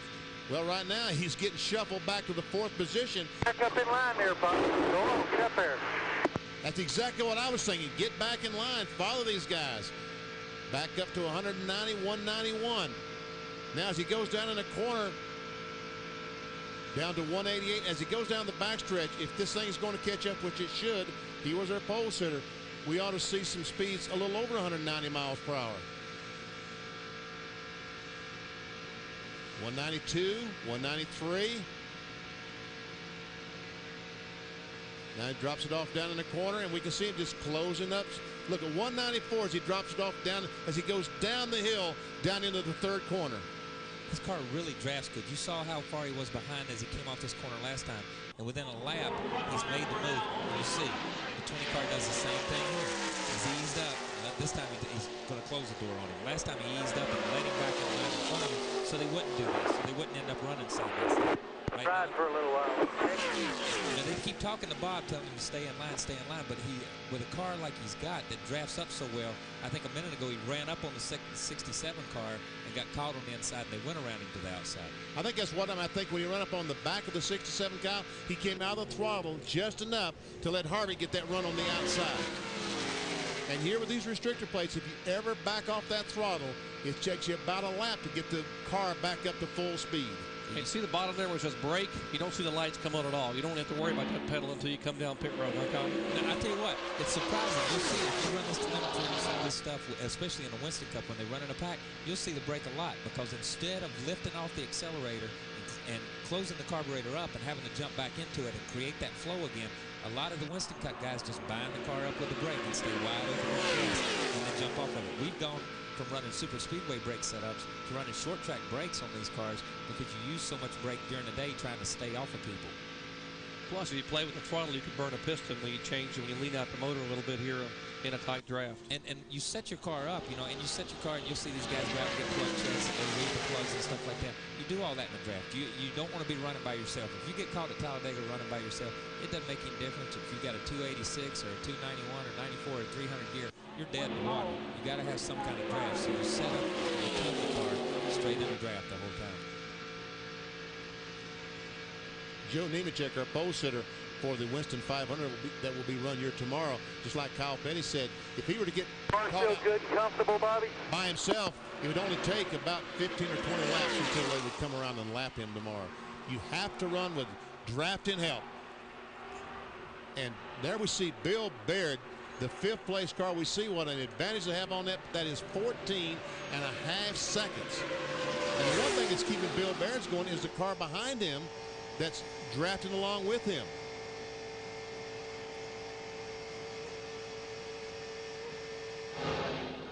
It's Ron Cox, I believe, that's following Bill Baird. We see what kind of speed that he's running down the backstretch. About 4 or 5 miles per hour slower than Bob Strait. When he drives it down the corner, we see up to 196. We saw Bob Strait up to 194 a couple of times. You see the difference in RPMs too. You see 6,700 RPMs coming up out of the corner with those guys at 187, 188. Well, we got a car in the wall right here. And the car up against the outside concrete wall, bringing out caution for the 4th time today on lap 58. And the car basically ground into the concrete up there, and he's not actually up on the bank, more into the tri-oval area, so he's not in the 33-degree part of the course rather than the 18 degrees. So that is the car number 97 of Doug Reed.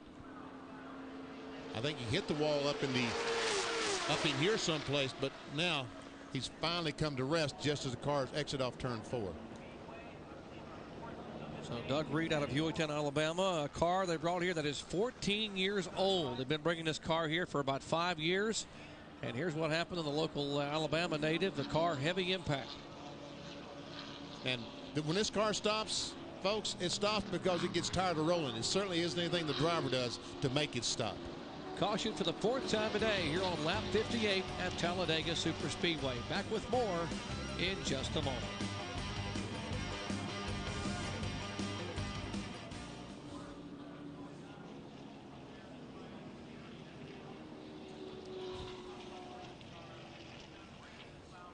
How come the first thing to do as soon as they get there is open the hood? I had to open that hood right there. Looking for fire? I guess they're looking for fire. But you know what? A lot of times what happens, as soon as they open it, it gives it air, and then it flames up. Yeah. Then you have the fire. Then It's you like have the opening fire. a window in a building. Yeah, then you have the fire. Yeah, if there's nothing, there's really nothing there.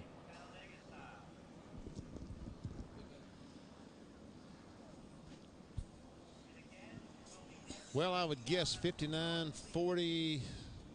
Some guys might go the rest of the way, huh? How many laps is this race? 113. Yeah. 53 laps. Oh, Doug Reed's getting out of there.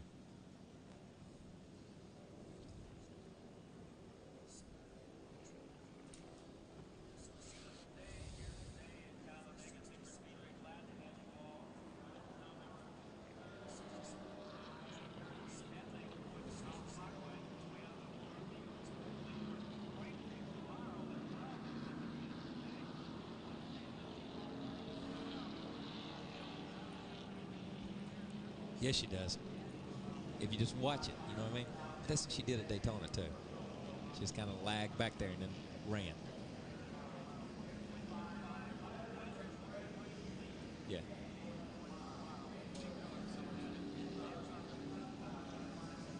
Yeah.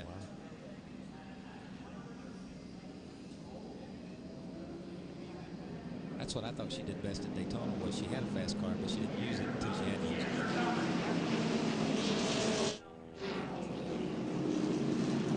That's it? Yes, he is. About 200 yards ahead.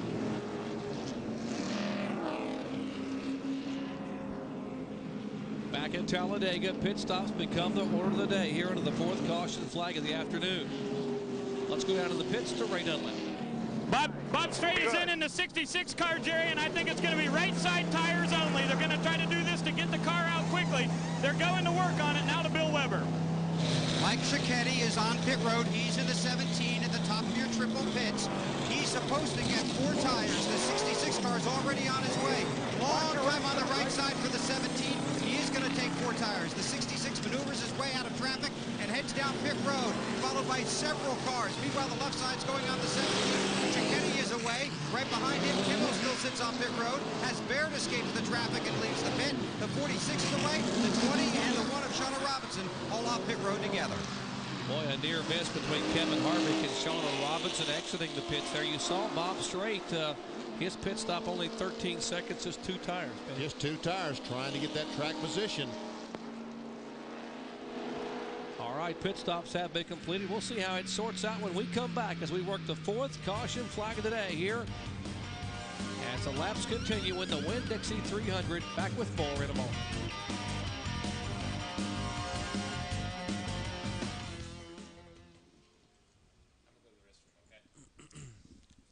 Turn it down.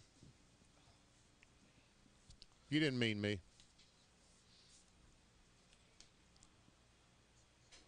Yeah. Yeah. Okay, Will Taylor and David Telesco.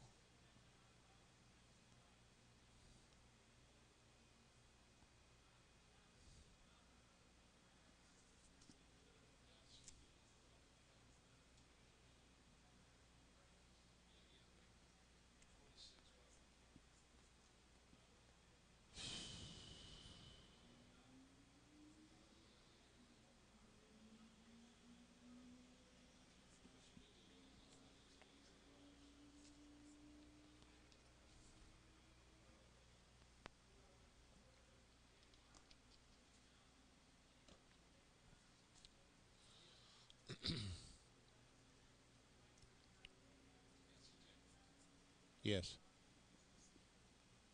Sure looks like him, doesn't it? Boy, it does, huh? Man, looks just like him. Somebody's got some good eyes to find all that stuff.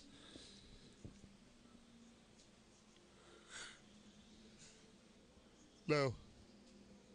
No, I don't Pressure think so. build showed 1 pound push, so maybe this will make you dead neutral. I don't think so. Is it, Jerry? Chevy, I don't know. I didn't get to talk to him yesterday. Yeah, I know it, but yeah, I don't. I don't know. I wish I could tell you, Chef. This guy's from Indiana, so Yeah.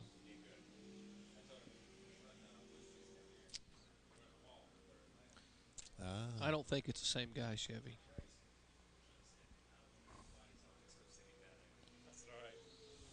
Exactly. Everybody wants to be a Hoosier.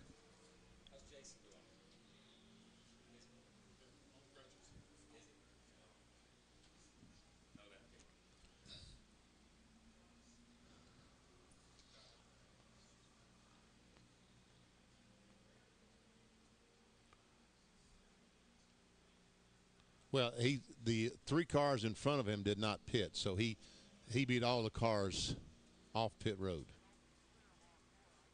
The 42 of Pardis, the 75 of Schacht, and the 40 of Belmont did not pit. Yeah, I understand. Yeah. I got Tylenol if you need it or something. Oh, you got.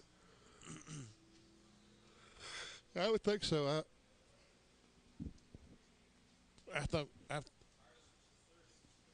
I think that was a bad mistake changing 2 tires.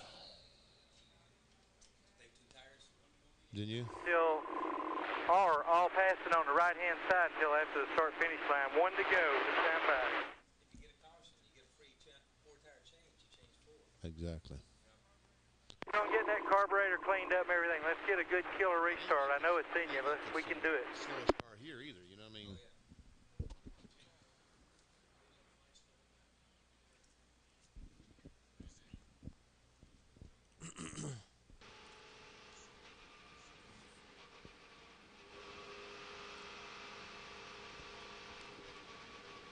Back at Talladega Superspeedway, working caution number 4 on the afternoon. Now, speaking of battles, we got one coming your way. The Friday Night Fight presented by Budweiser from the Orleans Casino and Resort in Las Vegas, Nevada.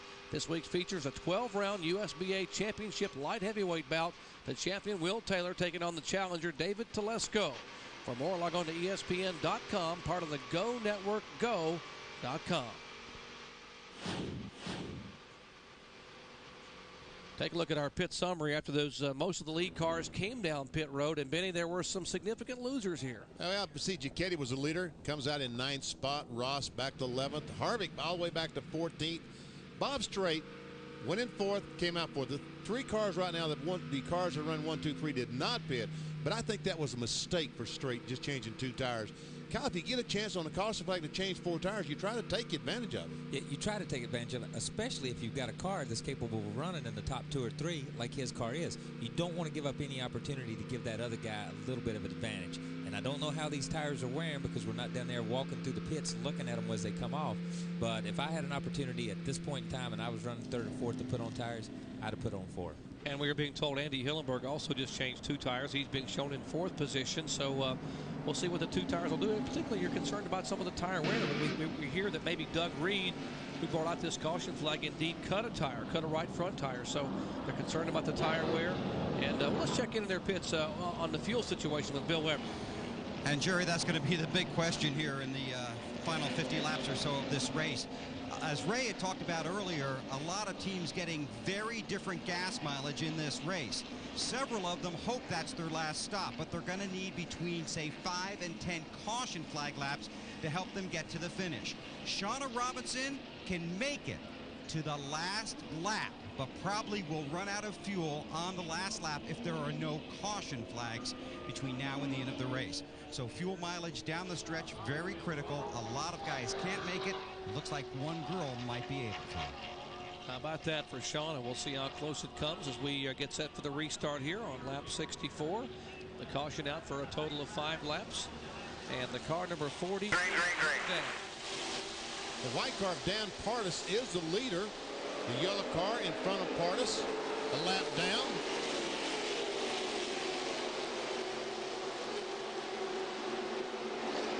And you see Mike Swain Jr. gets a great jump. Still, that 22 car, the yellow and black car on the inside, still trying to get that lap back. He lost with a punctured tire back early in the race. This same type scenario we had a minute ago, where the first 2 or 3 cars are a lap down, or maybe 2 or 3 laps down. They're running too wide, trying to get out there and trying to go, but it opens the door up because of the way they do for the fast cars, like Bob Strait right here on the outside of Pardis, to sweep through here and make some time. As you watch Bob Strait begin to make a move, see if he can pull Pardis with him, the 42 car. 50 laps to go at Talladega. Benny, you were talking about it. Oh, here's Giacchetti making a move down almost on the apron of the racetrack.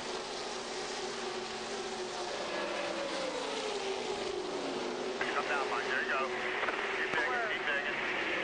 Still outside, still outside, still outside. Still there, still there. That's Mike Giacchetti's radio. And here's what Benny and I were talking about. It's easy to sit up here and look at what they do on pit road and say, well, I wouldn't have done that, or this wouldn't have done, or whatever. But there's Giacchetti running second with 4 fresh tires, and Bob Strait right in front of him after 1 lap with 2 fresh tires. So you would think that you would rather be in that position with 4. I know I would, but maybe Bob Strait and his crew have a different plan.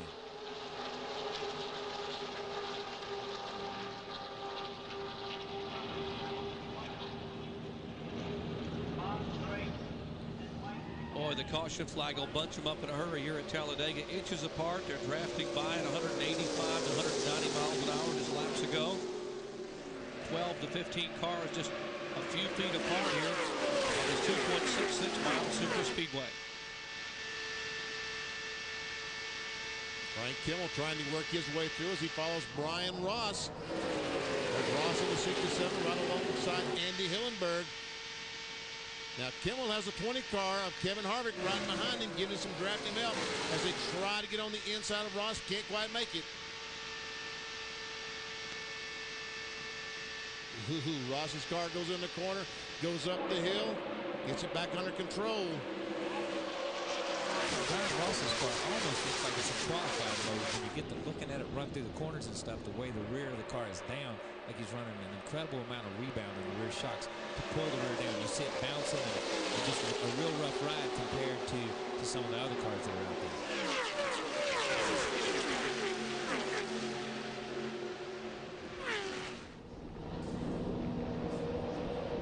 Kimmel gets a great run off the corner, tries to pull alongside of Ross. They're 3 wide in the middle of the backstretch. Harvick trying to follow Frank Kimmel. That's Kimmel, the red number 46. Oh, and the 67 spins.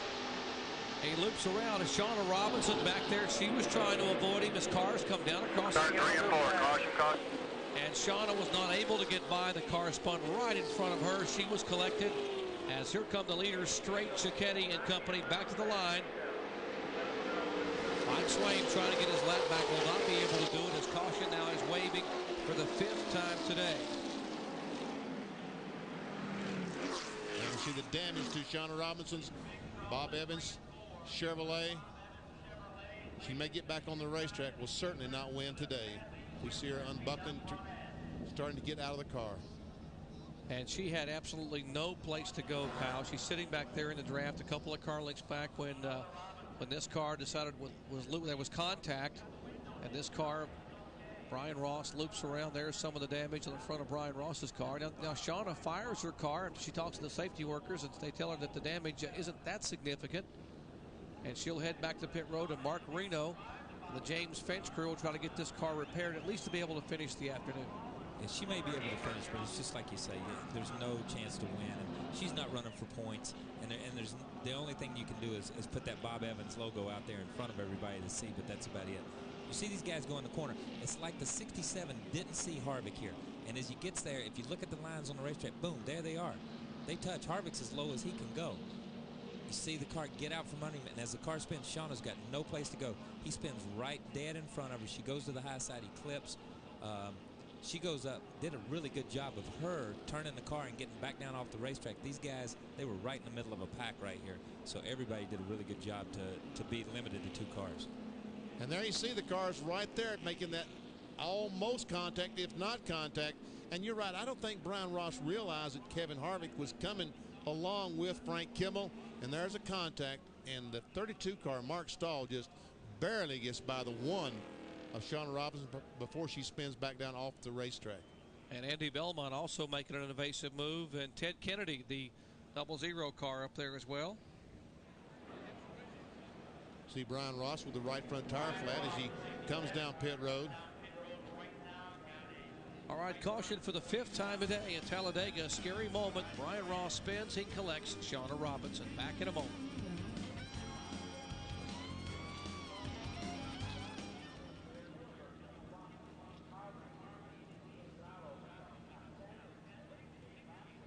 Well, that's one advantage to change it. We've got to stay focused on this restart now. We've been getting killed on these restarts. We're good to go to the to the checkered flag, and we can't let anybody by us. Just stick with what you've been doing. Let's just do it a lot better. Let's not change the game in the middle of the game because we're not sure. If we could have done that earlier in the race, we might know. Joe, let's work with him real good here. Let's talk to him a lot. Let's give him a lot of information so he can make positive moves. We know Cicchetti's going to be coming like a gangster up through there, so let's get our jump on him. Let's get out front.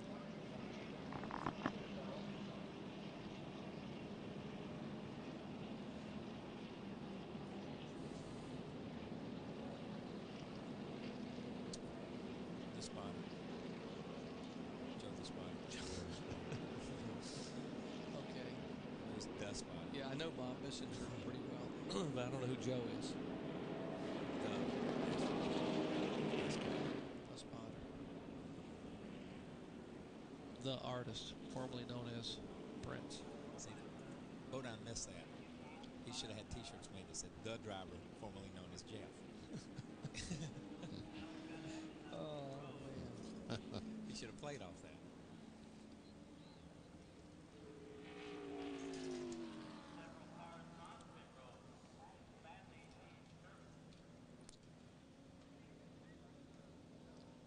I tell you what, sure cries for spotters on the backstretch, doesn't it? Oh, it does. Somebody there could have told him that he. Yeah, I just don't think he saw him. No, I don't think he ever knew he was there. He went like that, and I think even if they didn't touch, it's like it startled him, and when it did, it just went. Exactly. Yeah, I'm not sure they touched. I just think that he started to turn it down the hill, and when he saw that car there, it just scared him so much.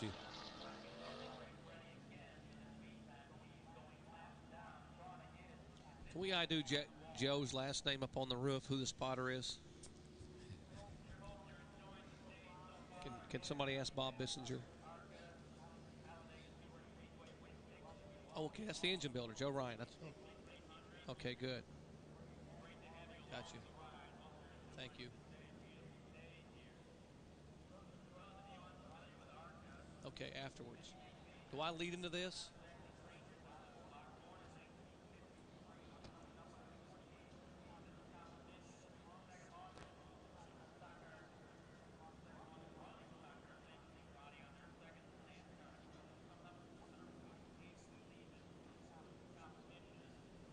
Okay, all right. Okay.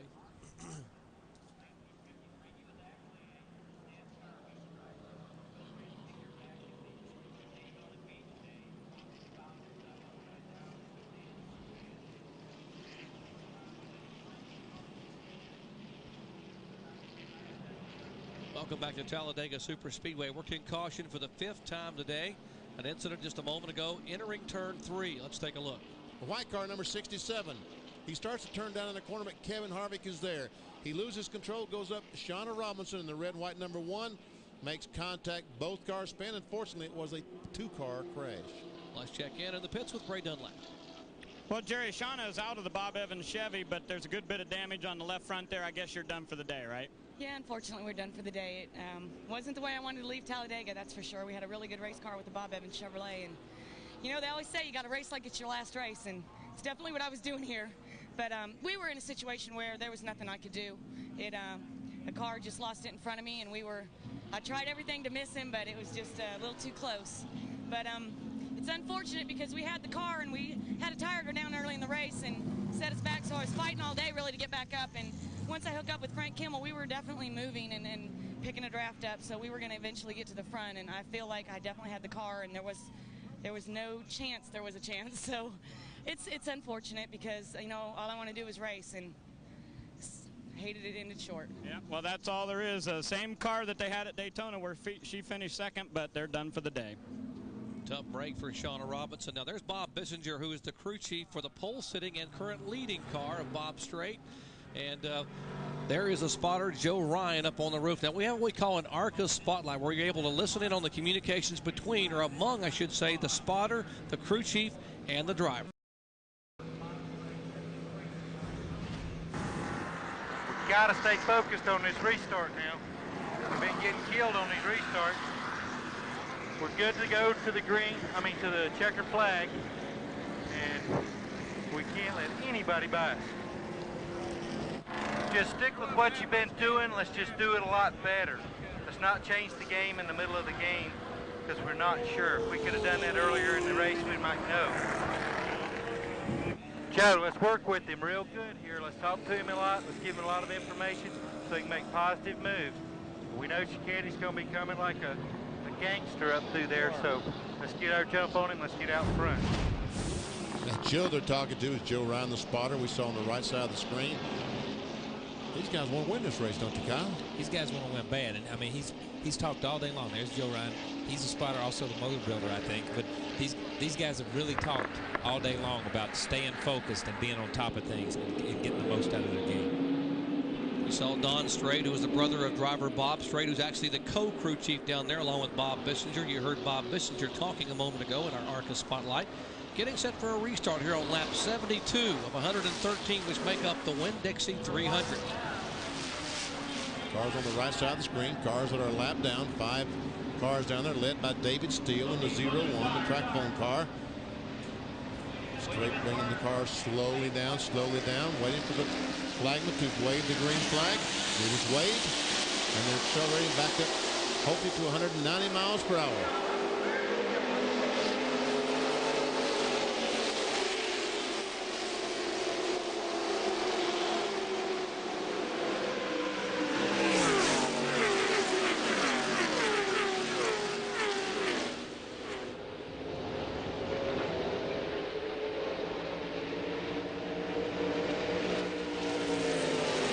Mike Giacchetti in the 17 car. Oh, we got a car, the 95 car. Looks like he's lost an engine or something down on the apron of the racetrack. I believe that is the 95 car, Kevin Ray.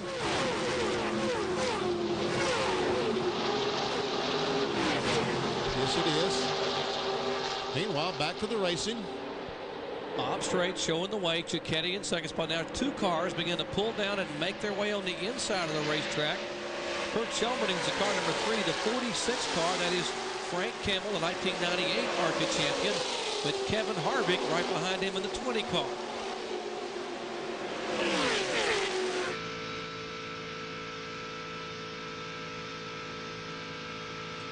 This is the, along with Bob Strait, we're riding with him, the pole sitter. The ARCA Bondo Marhide onboard cameras. He looks back at Giacchetti. Now Giacchetti has Frank Kimmel right on his back bumper. Both these cars changed 4 tires. And Bob Strait only 2. How will that play out as we get down near the end of the race?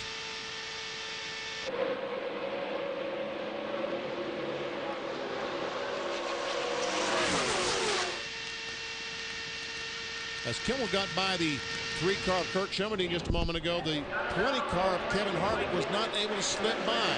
He's still back there struggling, trying to get by. He finally does move into the 4th position. Now he has Bill Baird, the 1999 champion, that will close on his back bumper. Maybe those 2 cars can hook up and draft to the front.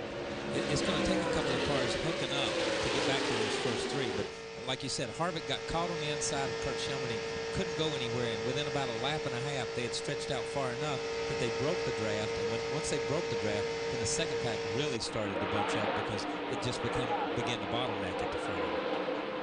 Never see the 80 car, Anthony Lazzaro. A great run he has going today as he closes in right on the back bumper of Kurt Shelmerding. He's currently running in the 8th position.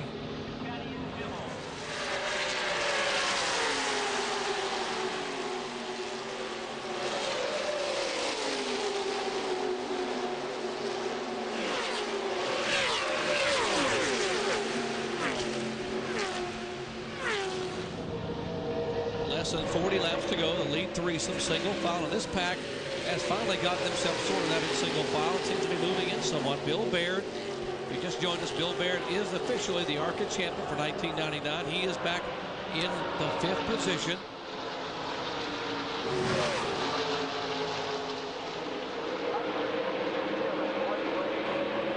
Check the all-track interval between Kimmel and Harvick. And to see that Harvick is getting closer and closer. I'm not sure what all those numbers mean. I know from 2.0 to 0.2.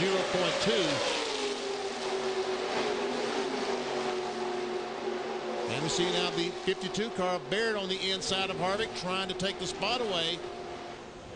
See, these guys are doing nothing right now but hurting themselves as far as running down the front pack. It's almost like they're doing, you want to tell them, get in line, stay in line. You're fast enough maybe to run down that front pack, but every time you get a little bit of speed, they bunch up 2x2 and 3x3. And the front 2 or 3 guys check out further. And that front pack is Bob Strait in the 66 car, that Mark Thompson on Midway Island Ford. Behind him, Mike Giacchetti. And behind Giacchetti, the Advanced Auto Parts car and Frank Kimmel. Tommy, just run your race. Run your race. Here comes Harvick back. Bill Baird still not able to make that pass. The radio transmission just a moment ago was the Bob Strait pit crew talking to him as he went by them.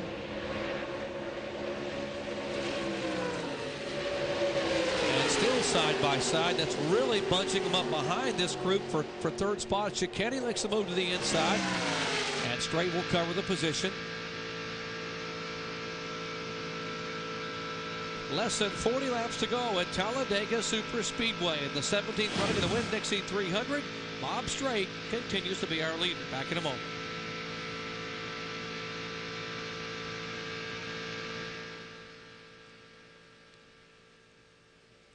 Yeah. Yeah.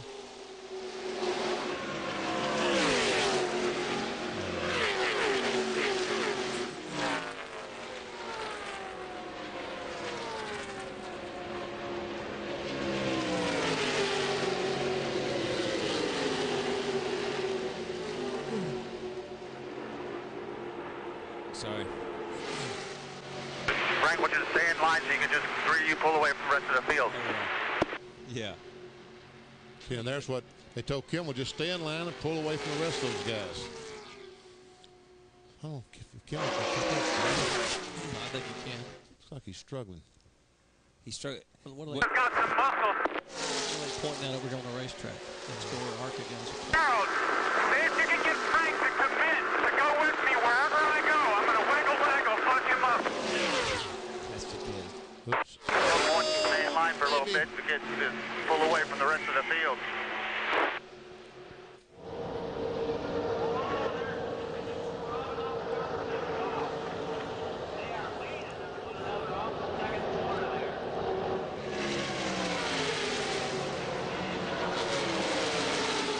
At Talladega Super Speedway, they are single file, first, second, and third, but the action You're is pulling back. away from that pack. Just stay in line. Keep going. Back from 5th, 6th, 7th on back. They were 3 Tighter wide. than ever hotter. There is Kurt Shelverdine, the car number 3, and Benny right beside him is the ARCA champion, Bill Baird. And down in 1 and 2, they were just about like they are right now, just a few inches apart.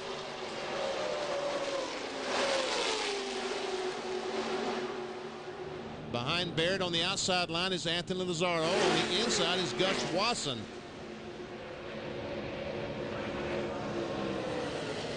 I think if you'd come out of a series like Anthony has, where they run and they do the road racing and stuff, and now all of a sudden you've jumped into a series where they're 3 and 4 wide, and you're thinking, okay. I thought they were going to. Boy, I thought I was awesome there, too.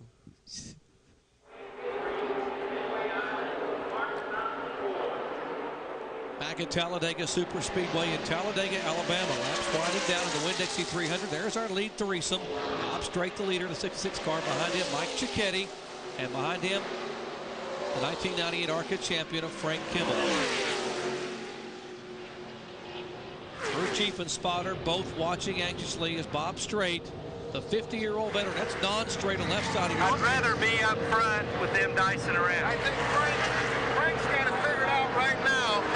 If he goes with Cicchetti and Bobby goes with him, then he's at the point. We'll see. If he cuts that deal, he cut the deal with the devil. Does Frank know that Cicchetti's going to run out of fuel?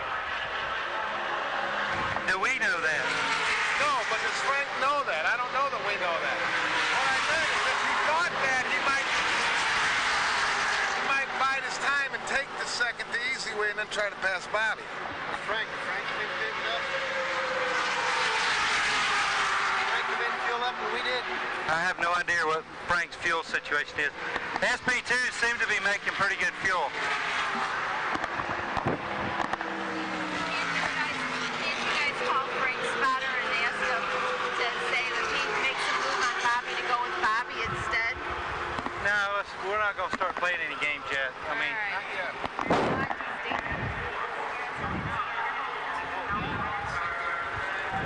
Discussion ongoing down in Bob Straight's pit. Now, Frank Kimmel, the big concern about his fuel, he has leased for the first time this year they have a Randy Dorton engine in the car number 52, so or 46, so they're concerned about fuel because of all the horsepower. Because they have no idea exactly what kind of fuel mileage they're going to get as compared to what they've been racing. But you heard him say, those SP2s make gas, you know what I mean, which means that they're not going to use as much gas as these two Fords are, is what he's thinking in his mind. So he thinks Kimmel's got enough gas to go all the way. They're trying to get everybody to believe that Petty's going to run out of gas at some point in time. I love the conversation between Don Straight and Bob Bissinger, the two co-crew chiefs. Said, do we know Cicchetti's going to run out of gas? Said, no, but we can start the rumor.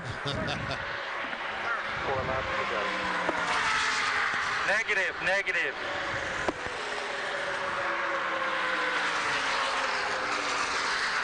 Just 30 laps to go. 30. That's what I thought. 113. Yeah, that's what I got told is 113. Yes. 30. Here's Bob. 3:30 laps to go. 3-0 laps to go. Boy, Kyle, you begin to question even how many laps are in the race at this point. They don't know who's going to run out of gas or who's got enough gas. They don't know who's making gas or who's not. They don't even know how many laps are left. But he took charge. You saw him. He said, no, that can't be right. And he goes over and he asks. He's got 2 people in his pit, so he's counting laps. So he did a good job to get it back under control. Now we saw the interval between Kimmel, who's third spot right there, and the fourth place vehicle right now is Andy Hillenberg. He was 2 seconds, and in 5 laps, you see they've increased it to 4.5 seconds. Look at Kimmel, every lap, 50.3, 50.5. The slowest one was 50.7, and Hillenberg back there had 1 lap at 51.5. Never see the red car on the left is Andy Hillenberg, followed closely by Kevin Harvick, then Dan Pardis, and the 28 car of Skip Smith, that white car at the very tail end, still out there running in 7th position.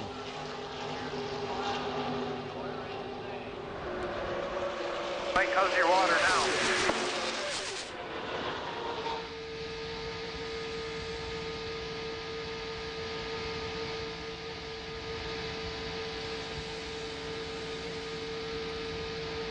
Riding along with the roof camera, CW Skip Smith out of Williamsport, Pennsylvania, the Shopback Raceway Stores Chevrolet.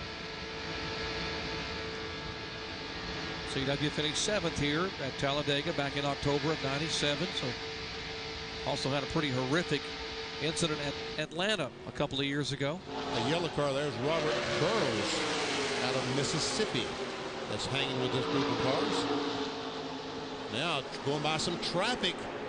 Oh, let me see Kimmel.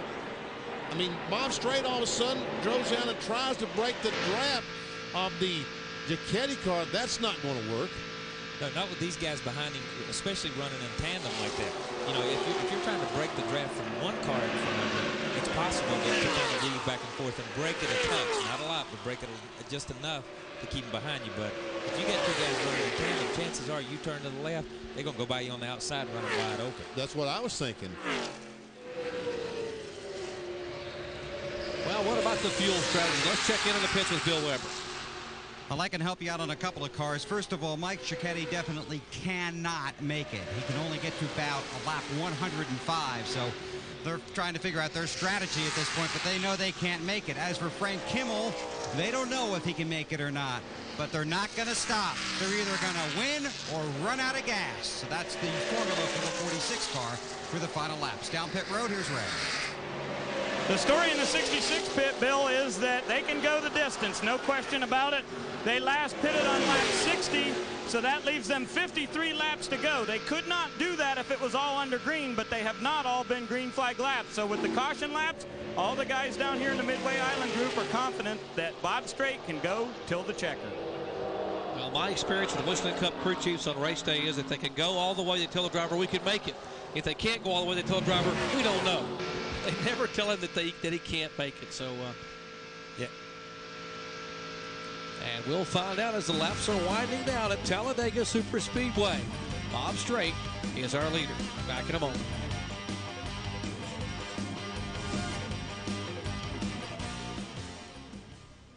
Boy, Kyle had a great... No, I didn't.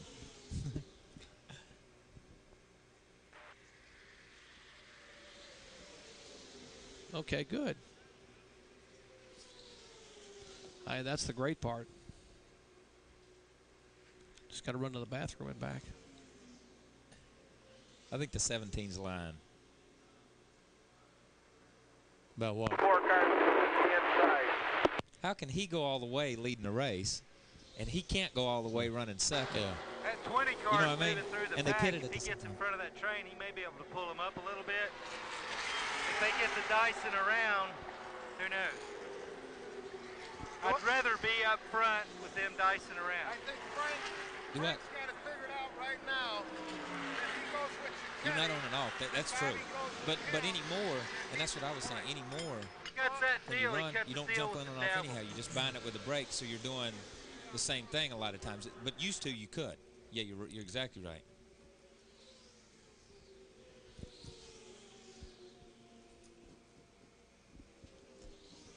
bad. They must have 100 more horsepower than everybody else. Ooh. The 17. That's I started to say a while ago. That's Tony. Yeah, Santana Cola. But he's saying 105, and the other guys say they can go 113. That's 8. That's 8 laps. 8 laps. That's 16 miles. That's 20 miles. Yeah. Okay. He's talking about the 20 car of Harvick. Yeah, concerned about pulling somebody up there.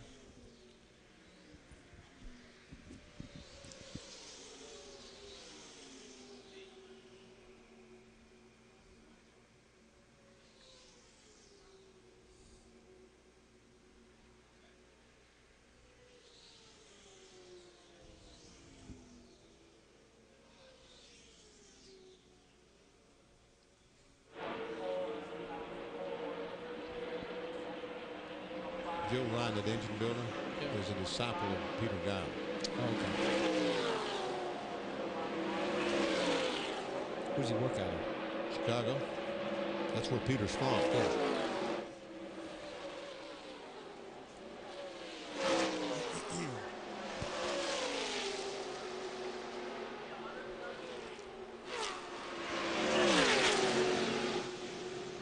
Back at Talladega Super Speedway, laps beginning to wind down now in the Winn-Dixie 300. Bob Strait continues to lead the Midway Island Ford. Now, a lot of discussions ongoing among the crew members here in the Midway Island pits, the Phoenix Air pits.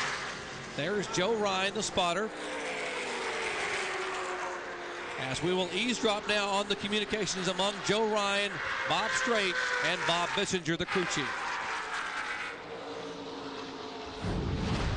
That 20 car's moving through the pack. If he gets in front of that train, he may be able to pull him up a little bit. If they get the Dyson around, who knows?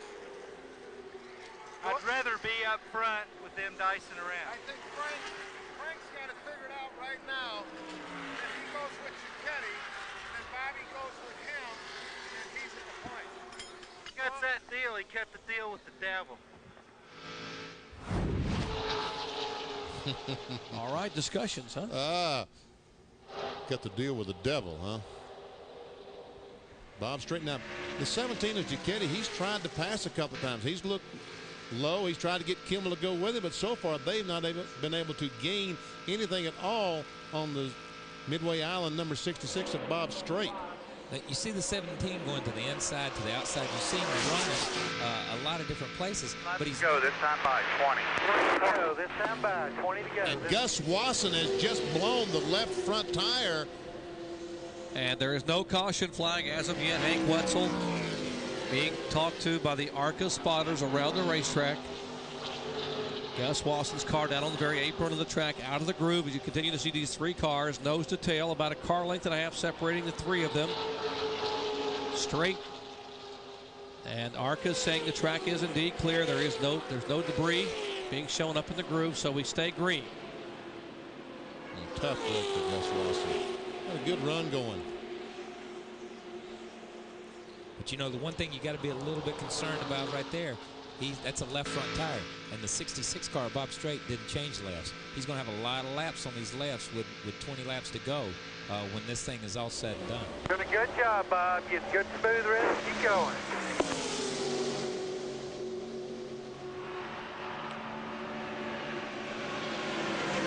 Joe Ryan talking to Bob Strait. You got to believe that there's any report of debris, it's the guys who need fuel that are reporting it big time. Oh, yeah. Anytime I'm running and I need a caution because the leader's coming up or something's happening, I start screaming on the radio, but they never pay any attention to you. There's animals on the track. Huh? Yeah, I'm seeing things out here. I hadn't had any sleep. There's an elephant in the middle of the backstretch. I got to have a caution. And they're talking about the 20 car, and obviously he would be the guy screaming the loudest for debris right now because Kevin Harvick is back in fourth spot, but he's a little over 7 seconds behind this leader, Bob Strait. And what I was going to say a minute ago, the 17 will jockey to the inside, he'll move to the outside, and he keeps juking around, messing with the 66, but he's still a car length and a half behind him. If he was right up on his bumper doing something, he would have an opportunity to make a move and pull out and have somebody in that wall coming out of turn 2 over there. Got an incident, 0-0. Ed Kennedy The Coppell, Texas driver in a Chevrolet Monte Carlo. Car down the back trailer up against the wall, Mike. And there goes Shelmerdine. Danny Pardis and Shelmerdine involved in an incident trying to get slowed down. They slide across the racetrack down in turn 2. Back off a little, Bobby. Back off. You could back off some. And we see the radiator, the fluid out of the 3 car means that he's broken the radiator on that car. Now then, who's going to be making a pit stop? Who's going to be changing tires? What about fuel? What about tires? Now we'll find out. All right, we'll check and see what's going to change. Ed Kennedy's car contacting the wall, bringing out caution for the 6th time. We'll come back and check on strategy in a moment. How's the car feel?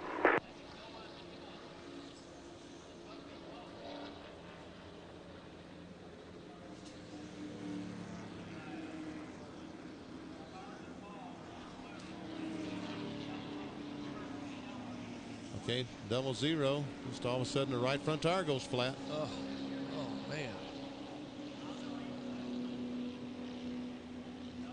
And this, that car hit.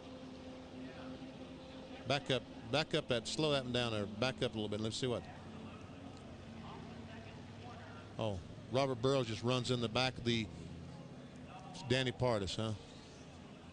Wouldn't you say that's what happened, Kyle? Yeah, I would say he got into him. And then Kurt had no place to go. Yeah. And Kirk Shelmerdine comes along with nowhere to go. And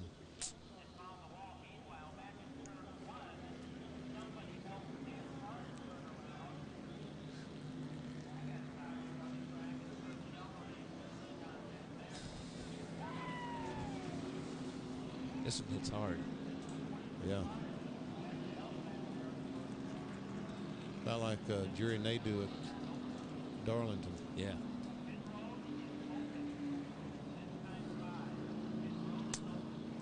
'17's got to pit. If he couldn't go to 105. Well, but it's caution.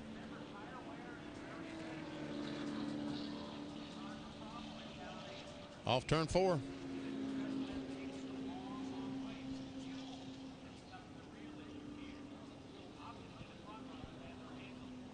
Okay, Bob, that last restart was perfect.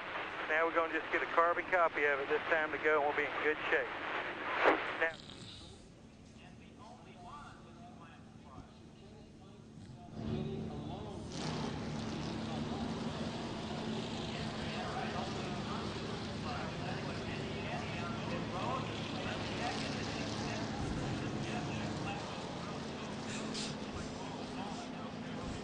This is a triple pit. The other two are just empty. Uh-oh.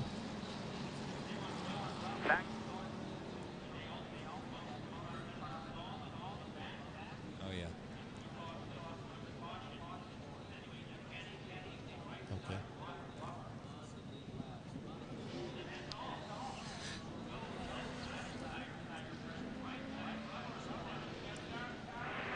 I know there's some pressures out.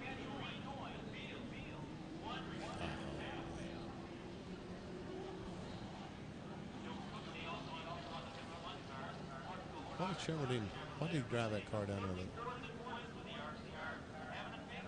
I said Kennedy. But why did Kirk drive the car down there? It's like he drove it around to the record and stopped, wasn't it? Unless he cranked it up and realized he didn't have any oil pressure or anything. Could be.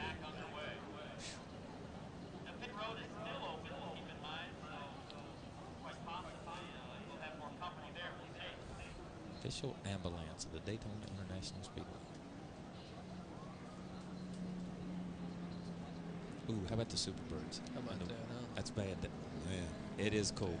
You ought to go over there and look at some of that stuff. That's what's cool. These Cyclones and Torinos and stuff that they have. There's some nice cars over there. Really, 25 hours a day.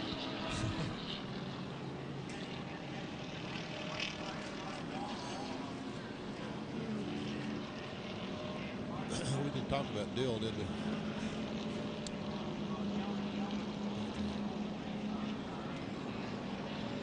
Too bad they ain't no money set. Yeah, they're having a big deal here all weekend. Show that 98 car up there a minute ago. Wasn't that Benny's car? Yeah.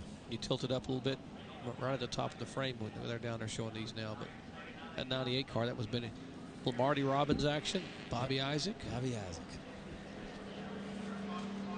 K Dodge. I saw a guy the other day. Isaac used to have a tree love. Yeah.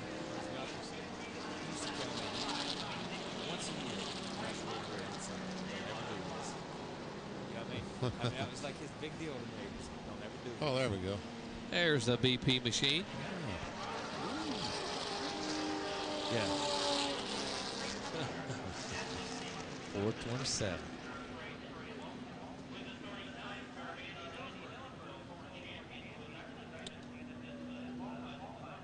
The plaque on it evidently reads what it is. That's cool. Is that some guy in Orlando? Really? Redid that car. It went from me to Wendell Scott. He found it. There's a line there, but I'll take it. Ned, did you ever talk to a guy named Joey Ray? You know Joey Ray? Some pretty cars. Yeah, they are. I talked to him up in Louisville, Kentucky. He was an African American that ran back in the 50s. Open wheel cars and some of the USAC stuff, and I think he ran maybe Detroit Fairgrounds back in the 50s and some of the NASCAR stuff. But he was in Louisville. He came over and talked to me. He said, I used to race against you. And I said, I ought to hit you. How old do you think I am? He said, I got a programming. So he went home and got the program. Brought back and said, see, I got the program, but I thought your name was in there, but it's not. Ben Hur, let's see here. Parsons, no, he doesn't run in the race. Caesar Augustus.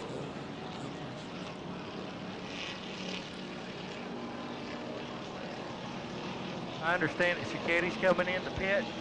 Let's make sure we watch that pit, make sure he doesn't lower the car or anything on us, okay? On it. Mickey, right there. Mickey, run down to Cicetti's pit and watch the pit stop lowering the car. Okay, Bob, that last restart was perfect. Now we're going to just get a carbon copy of it this time to go, and we'll be in good shape. Now, I think Kimmel's going to be behind you on this restart, so we'll have to see how that goes.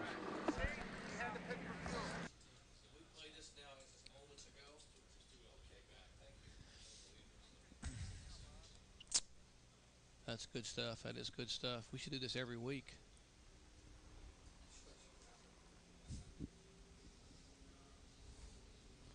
What say, Dennis? Oh, sorry, Dennis. Didn't mean to. That's a cheat. I just think I became an enemy of the audio guys. Sorry, guys. That is good stuff, though, guys. I know you work your butts off, but that's great stuff.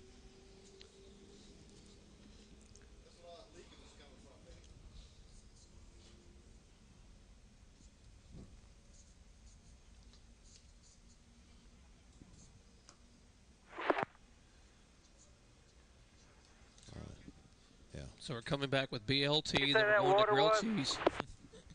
Okay. Okay. That's it.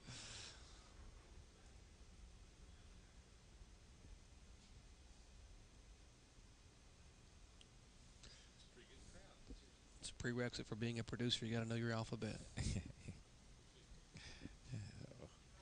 Yeah, it is.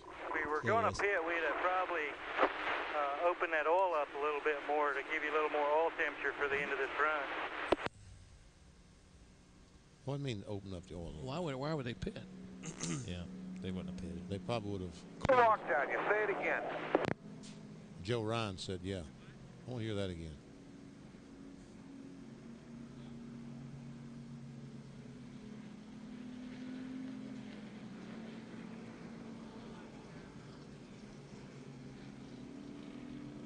Good thing about being the engine builder and a spotter, if you do Next time by 13 to go. If you do run out of gas, you've got at least a 100-yard head start on the crew chief. He can't catch you when the race is over. True. True. A 20 car may do something here. Yeah.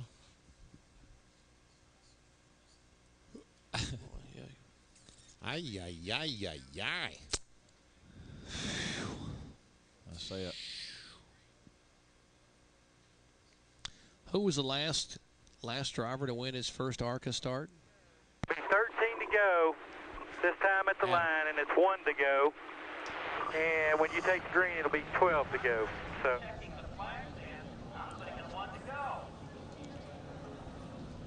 Back at Talladega Super Speedway. Laps are winding down now. We are just less than 15 to go. We'll show you why we are under caution for the 6th time today involving the 00 car. Ed Kennedy comes off turn 2, and all of a sudden the right front tire just goes flat. And the car turns violently right in the outside retaining wall. Just amazing how fast all this stuff happens. As we look at it from our camera down in turn 3, the car just goes right. Now, while this was taking place, Penny, we had a second incident take place. The yellow car, Robert Burrows, goes down the corner, and right there just touches the back of Danny Pardis, the 42. Pardis spins, goes back up the racetrack, and leaves Kirk Shelmerdine with no place to go except right in the side of the 42 car. There's Ed Kennedy from Coppell, Texas. A little wobbly, but able to walk to the ambulance.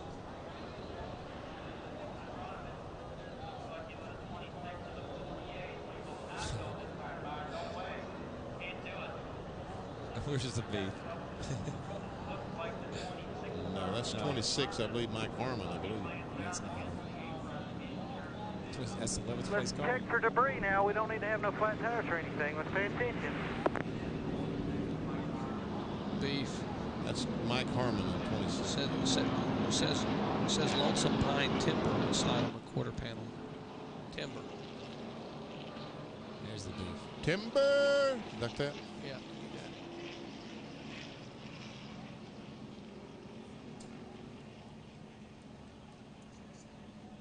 All right. 3 wide at the front of the field here.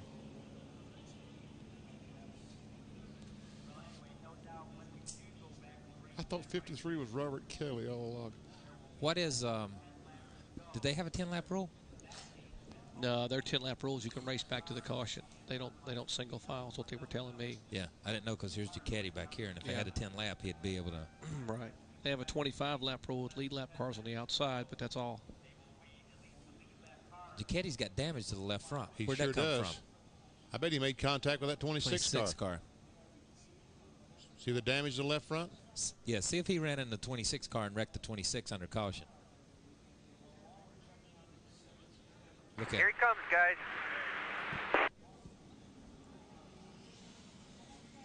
See how bad it is to change left side. 5, 4, 3, 2, 1.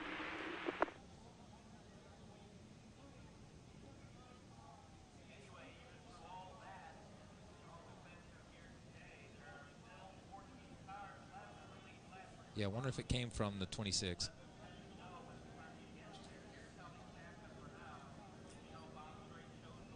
Yeah. Yeah, evidently. Ooh, baby.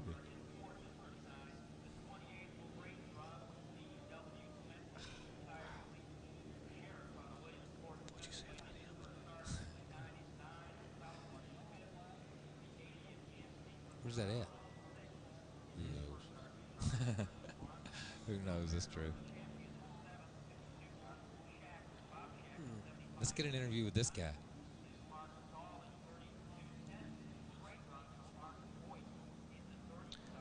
I just like to be running 11th down here and have that happen under caution. Under caution, yeah. Jeez.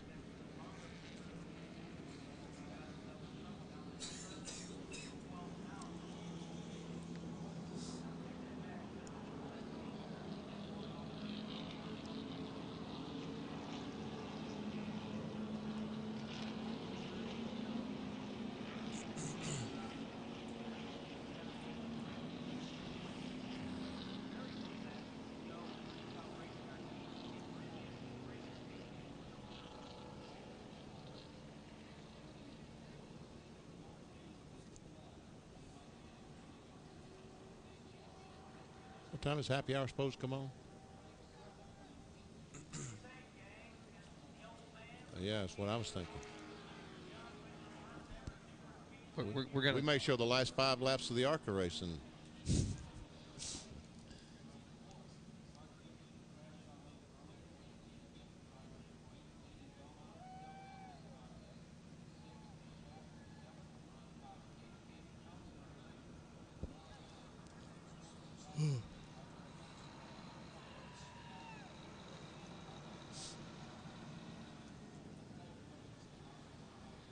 High, and at the line, that was 10 to go. 1-0 to go.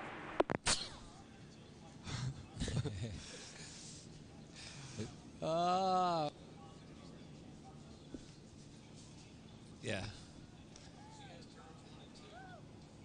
They would start doing. Yeah.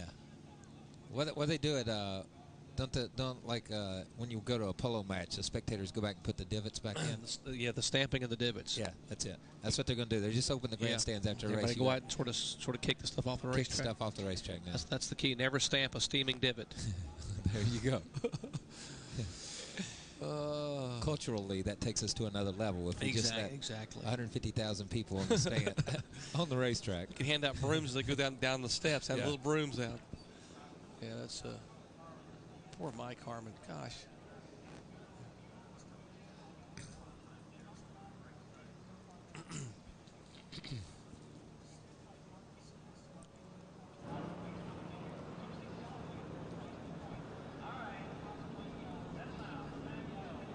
Back at Talladega Super Speedway, the late laps of the Winn-Dixie 300.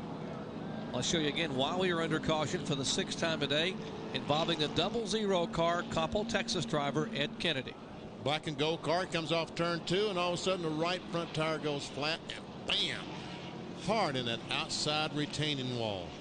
Once again, we'll show you just how quickly this happens. He's going straight, and in the matter of just a split second, he's in the outside wall. And while this is taking place, Benny, there's another incident about to take place. Robert Burrows, the yellow car, goes down in turn 1. We see some smoke from the brakes when he tried to slow down. He runs in the back of Dan Pardis in the 42. Pardis spins back across the racetrack right in front of Kirk Shelmerdine.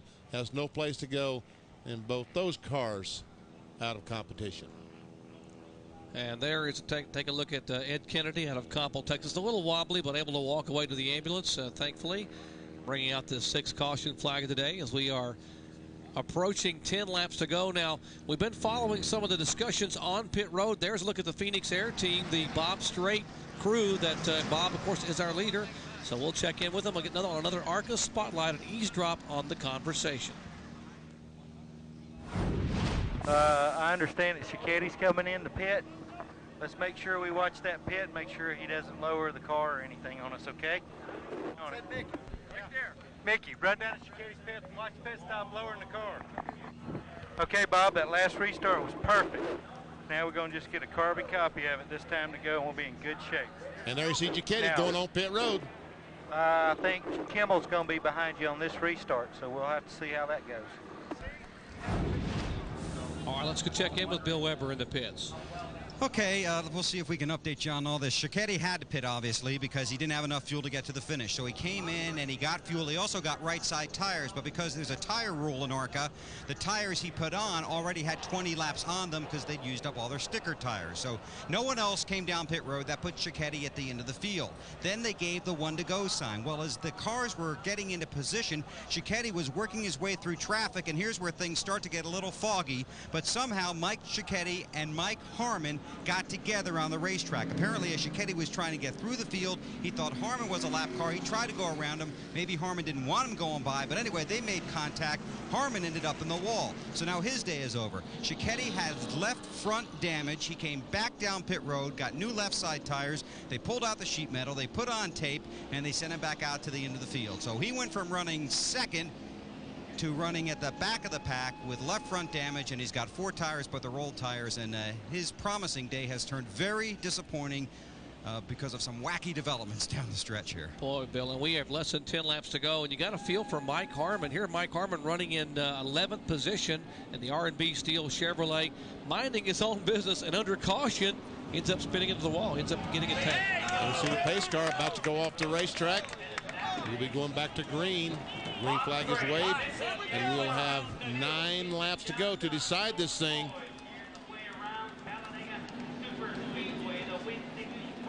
'50-year-old Bob Strait, our pole sitter, Midway Allen Ford, the Mark Thompson on machine. He is the leader. See Kevin Harvick back there laying back, trying to get a good run on this start. He might have started a little bit too early. The only thing worse than starting late is starting too early and then having to check up again. It looked like he might have started just a little bit too early.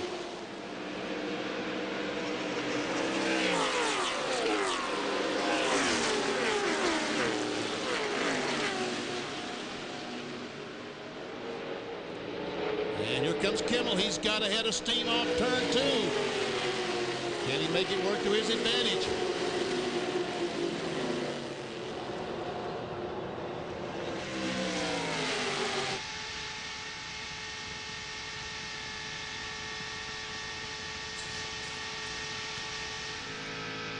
Bob Strait, a 14-time winner in ARCA competition, but take a look. He has never won on a super speedway. Incredible. This 50-year-old ARCA veteran hoping to get his first ever super speedway win here today. He's got to hold on for 8.5 more laps.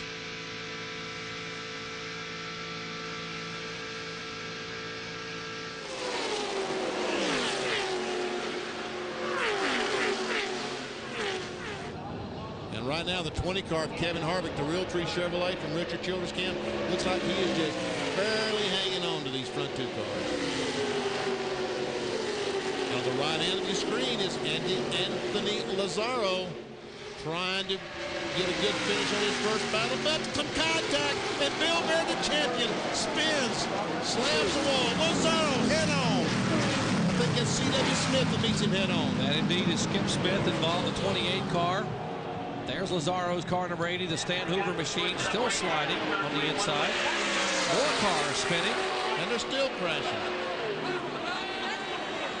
At least a half a dozen cars involved in an incident here on lap 106, and they're still sliding.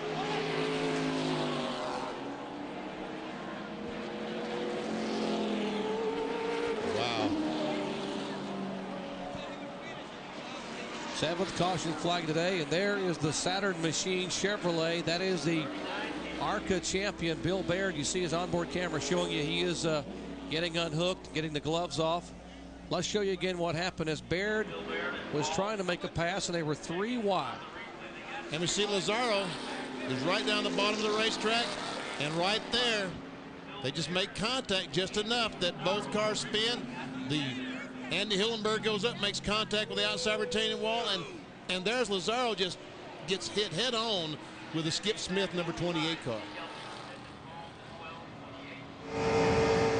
Let's ride along with Bill Baird and check this thing out, Kyle. Yeah, as you watch him go down the backstretch, Baird runs up on him, and all of a sudden, boom, we're 3 wide. Look at the lines on the racetrack, or as the camera scans. Right here, he gets hit. He's going the wrong way. But if you can... And this was right in the middle of the pack that was running 5th, 6th, 7th, 8th, 9th, 10th, right there. They were going for 5th position. And these guys continue to go up the racetrack. A lot of fluid on the racetrack right here. Here's Skip Smith. Let's watch as he meets the 80 car head on. Watch the 80 car here out of your window. Look at it get up in the air. Boom. Incredible. If you watch that camera angle again, the 80 car goes down across the flat and then lifts up into the air and slams down on the racetrack right as Skip hits him. It's almost like this one roof flap came up on the 80 car. The 80 car is right here. He goes around. He goes out of your picture right there. Man. But there's a couple of different angles where the 80 car is actually off the racetrack. Now here's a shot that, Kyle, you're talking about, and watch down the very left-hand side of your screen at the 80 car. Watch him right here lift. He is up in the air right there. And you do not see that. Finally, the roof flaps deploy, but you do not see him come up when the car began to come up off the ground. That's unusual. Yeah, that's very unusual. Most of the time, the roof flaps take off and they keep the car on the ground, but that car didn't have a chance.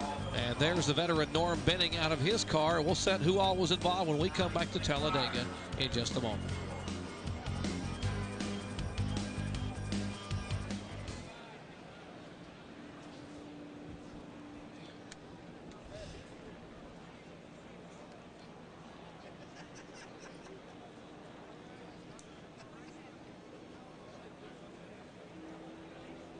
Looks like the 52's on the bottom lane. Yeah, 52's low. Yep. On that one.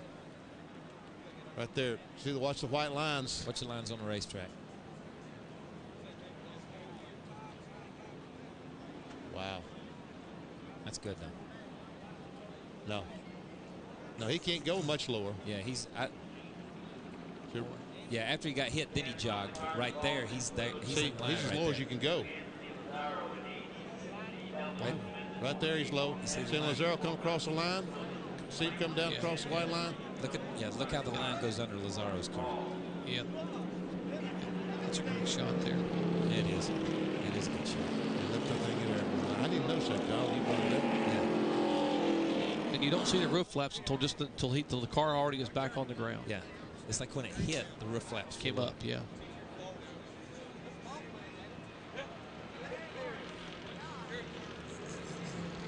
Yes.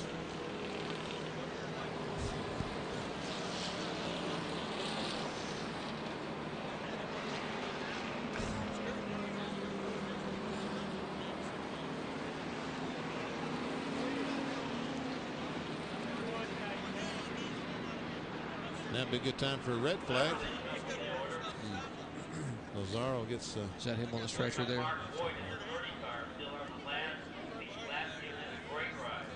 Yeah, was he? Yeah. Okay. Finally picked one up here at Talladega. The Lance Martin on track for Chevrolet Mark Voigt from the 32nd position has raced his way up to the 5th. Mark with no sponsorship less than 70 laps at Daytona. Mark Voigt is running 5th. Opened everybody's eyes with this guy. Yeah. Apparently a pretty darn good race driver. Got the attention here of the folks with Lance Martin on track. Went down a lap early and he's running 8th. You know, when everybody that had a shot at doing their stuff is just taking each other out.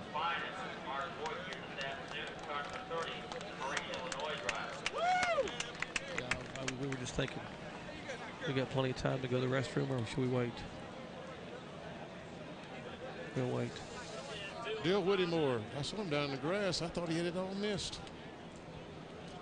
I did too. Best sponsor in the world, Kyle. Dale Whittemore, Mount Olive Pickles. I know. Dill Pickles. How about Dill that? Pickles. This thing back going again. Hey, guys, are you still in the booth?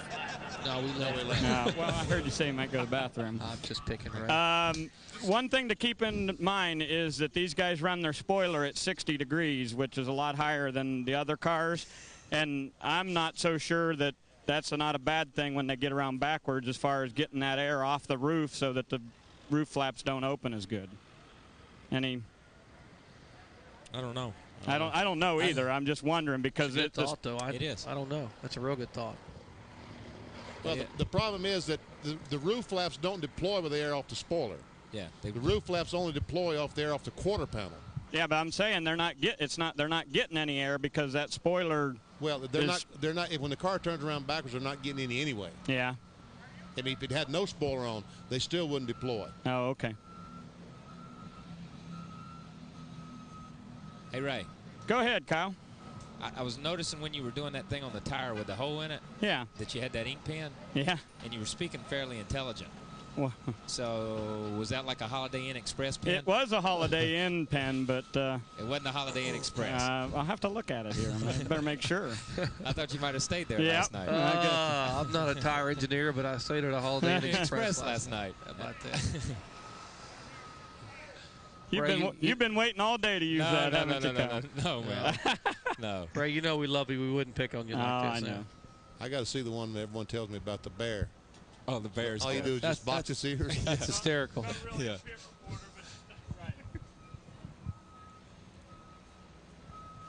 Okay. No, we did not. I will do that coming back.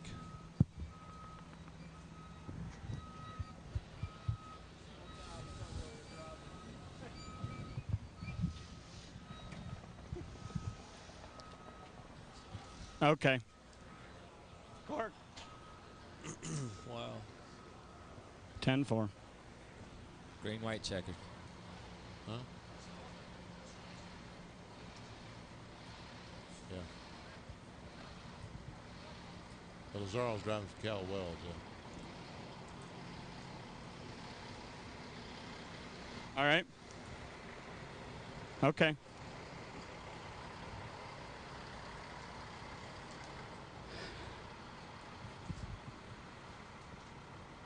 That's the way they restarted at Charlotte with just like 2 laps to go.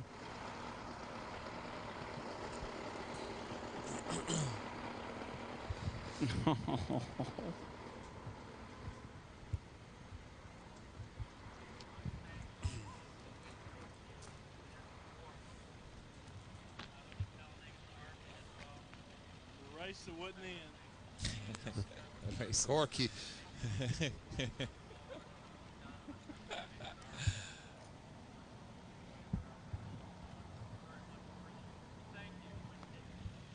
Corky said he thought the 24-hour race was only held in Daytona. How about that, huh?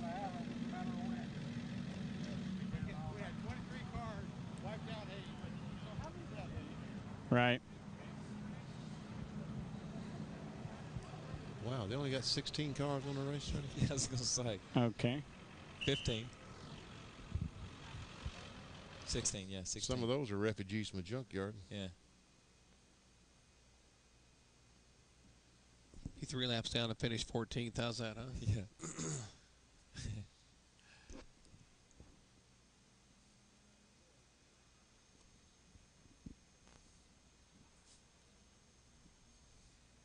Thank you, sir.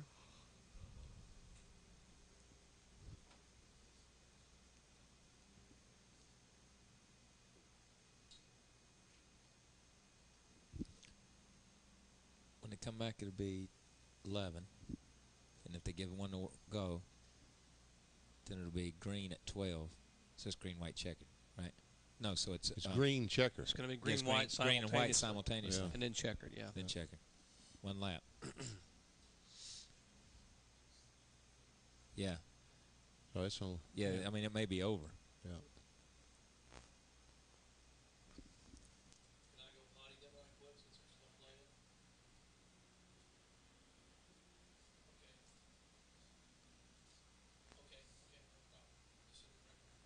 For the finish.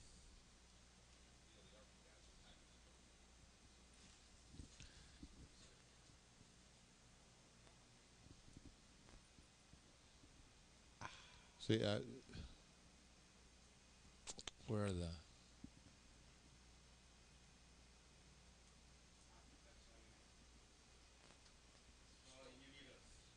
You got wreckers, ambulances. They got to go back to their positions. It's just about if they don't give it one to go this time, it's over, right? Yeah.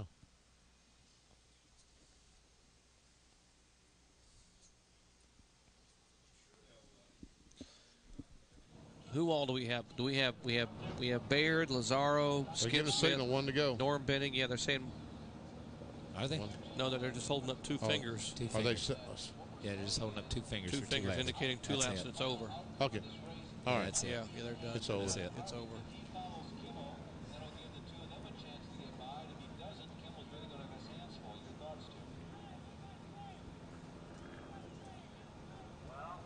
It's over. Anybody else besides Baird, Lazaro, Smith, Benning, and Dill Whittemore? You have anybody else listed as far involved in the incident?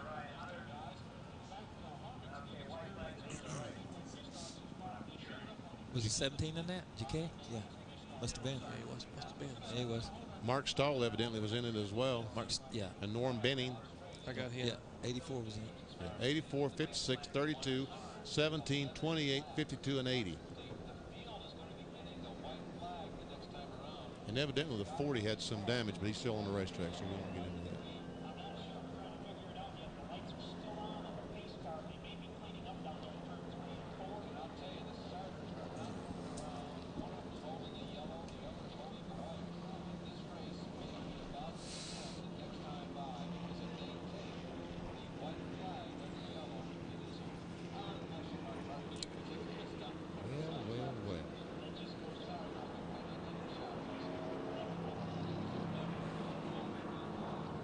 How much content do you have left?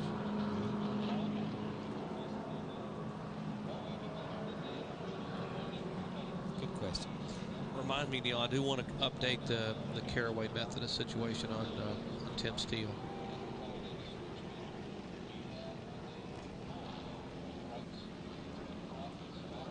When we come back, I don't know if you want a graphic or anything, this 7th caution ties the ARCA Talladega record.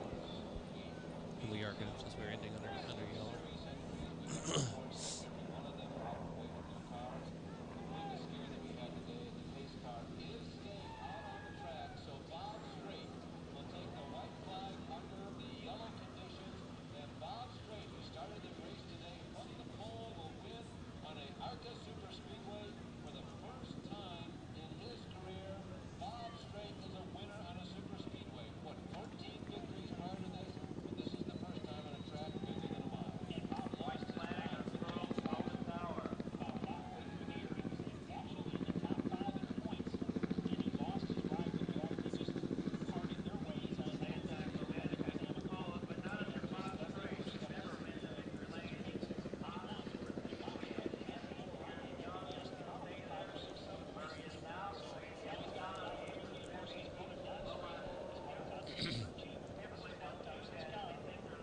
Back at Talladega Superspeedway, still working the 7th caution flag of the day. 7 cars involved in an incident up in turns 3 and 4, and because of so many cars involved and so much debris on the racetrack, we are still under caution. They have waved the white flag. This is the final lap. Here's what happened just a moment ago on lap 106. See the contact between Bill Baird, the 52 car, Anthony Lazzaro in the 80. And watch as Lazzaro gets up in the air and gets hit head on with C.W. Smith, Skip Smith in the 28, and then about 6 or 7 other cars are involved as well. We see the 17 car, Mike Cicchetti, right there, gets run in the back off by Mark Stahl. Well, the race isn't over yet, but we do have crowned a champion today, right, Bill? And that would be Bill Baird, and under certainly unusual circumstances, congratulations on your 1999 championship. Well, thanks, Bill. You know, it's we had a good. Didn't have the best car here, but it wound up running good at the end, and it's first DNF this year. So but we had the championship wrapped up for the year, and it just hadn't sunk in yet. I'm still ready to go racing, and it just killed me walking out of that car a while ago. But hey, we won it big, and it's nice to have the championship behind us with still one more race to go. Dream come true for you. It is. I mean, you know, I've been racing for 10 years, and actually this year was the first year I ever won a race, and won 5 of them. I think we had 4 or 5 seconds and 3 or 4 thirds, and been outside of, you know, hadn't had a DNF this year, and the first car we really tore up, so I can't complain. Well, congratulations to Bill Baird, the 1999 Series champion. As for the race champion, let's check in with Dr. Punch. And the fans are on their feet cheering for 50-year-old Bob Strake from Mokina, Illinois, driver of the Midway Island Ford. And there's Go on, get by him there. Run him on up there.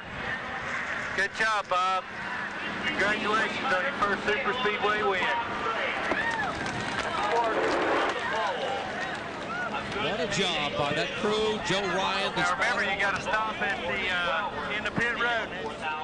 And the engine builder, he's reminding the driver, you got to stop at the end of pit road. They got to check that spoiler, minimum 60-degree spoiler.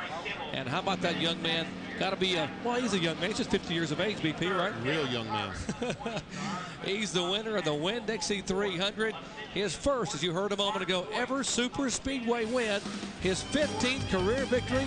And we'll come back to talk to the winner of the Winn-Dixie 300 in just a moment.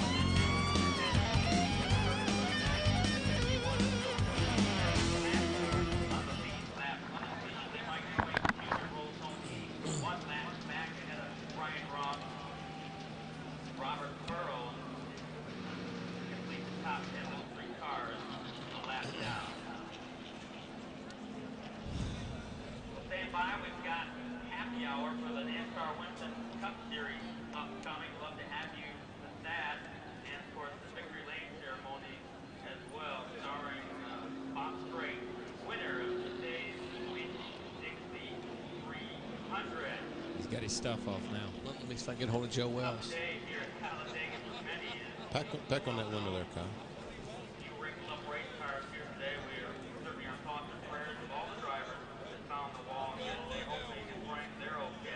Oh.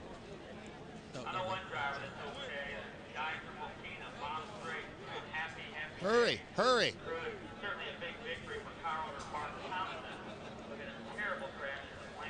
We told him. Okay, I'm on. Do you need me? You probably ought to go, Kyle. They just opened the gate. Kyle's gone, guys. Good luck to you, man. Thanks a lot. Nice job. Thanks, man.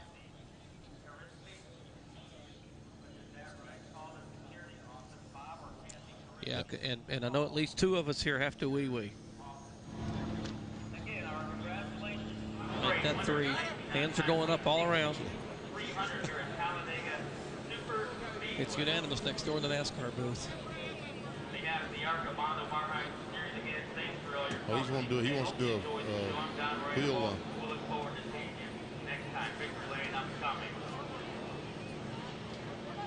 He wants to do some donuts.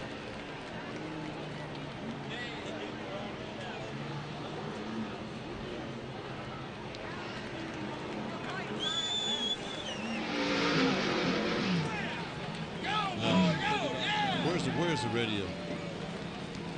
Get it over here. Get it over there. Come on.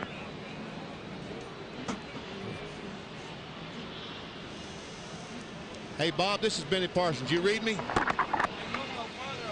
Bob Strait, this is Benny Parsons. You read me?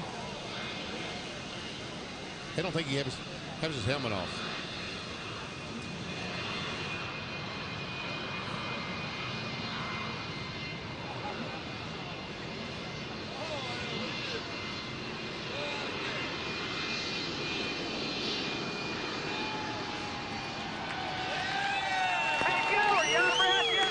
Can we do unofficial results?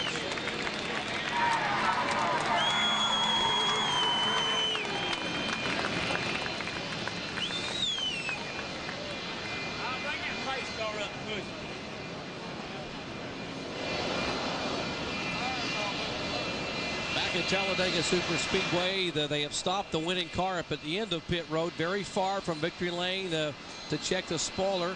And now Bob Strait has to climb out because he's overcome with smoke. He's spun a couple of donuts out on the racetrack, and the car filled up with smoke inside.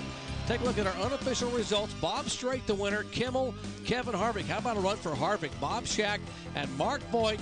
That's the top 5 as 7 cars finished on the lead lap. And we see Mike Swaim Jr. will finish 8th, 1 lap down. As we look back 16 through 30, from Anthony Lazzaro back to Norm Bennett, all those cars involved in that crash 4 or 5 laps from the end of the race. Indeed, only 16 cars running at the finish. A typical Talladega afternoon. Exciting ARCA action. 40 starters. Randall Ritter will finish 40th on the field. It was an incident on lap 106 coming into turn 3 that caused this race to finish under caution. Here it is once again. Anthony Lazzaro in the 80 car makes contact with the 52 of Bill Baird. The 39 car, Andy Hillenberg, goes up, hits the wall. And we see all the other cars making contact. So Lazzaro, high in the air, comes back across the racetrack. Skip Smith in the 28 meets head on. And here's the race winner, the Midway Island Ford, the Mark Thompson-owned car for 50-year-old Mokina, Illinois veteran Bob Strait, spinning donuts on the racetrack. And we did indeed crown a champion today. How about this guy, another 50-year-old? 1999 ARCA national champion is Bill Baird. For Kyle Petty, Benny Parsons, Ray Dunlap, and Bill Weber, I'm Jerry Punch. Once again, congratulating our champion Bill Baird and today's winner, Bob Strait. So long, everyone, from Talladega, Alabama. This has been a presentation of ESPN, proud to celebrate another moment from our first 20 years. For more, log on to ESPN.com, part of the Go Network. Go.com. ESPN, the worldwide leader in sports.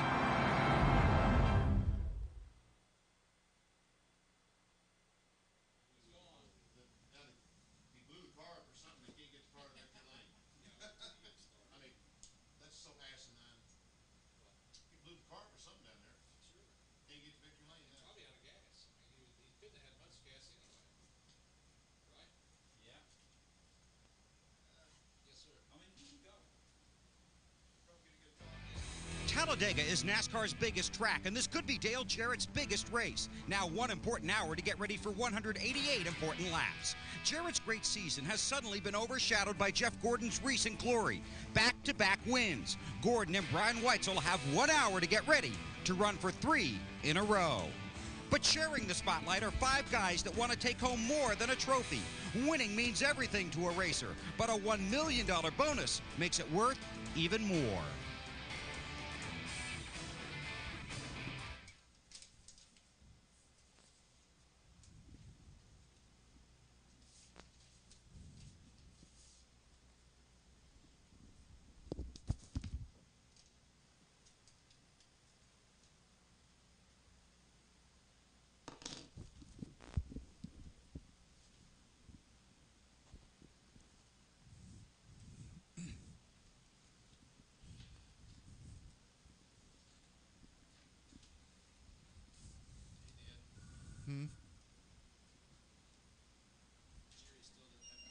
Yeah, okay.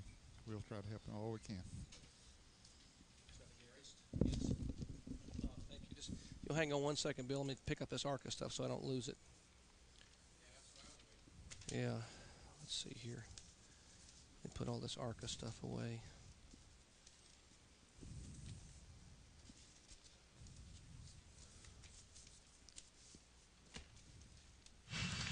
Yes.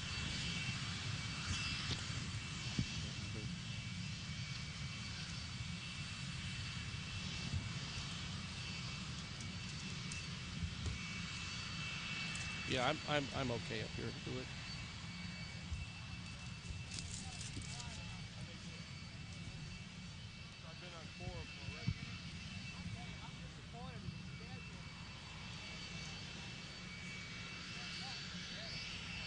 Okay.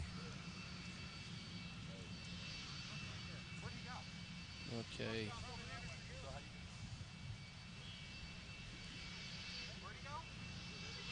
Tell Brad that he needs to get to his camera, please. Would you ask Brad Hinton to come to his camera, please? So we still go with the same Bill Weber, Ray Dunlap, and open animation. Is it ESPN2 the title page? Is it say happy hour on? 1 minute.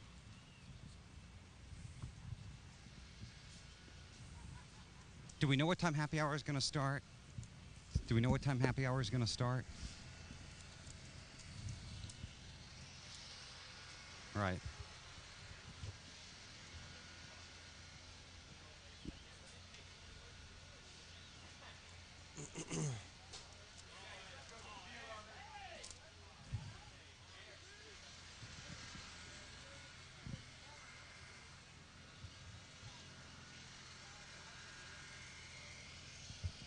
Okay, come on.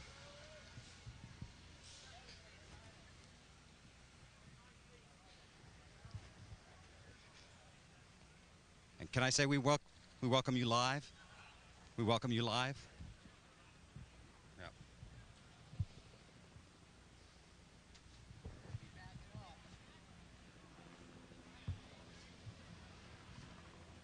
And then, once you establish me, you're clear to go to those cars. Okay? Just work your way down.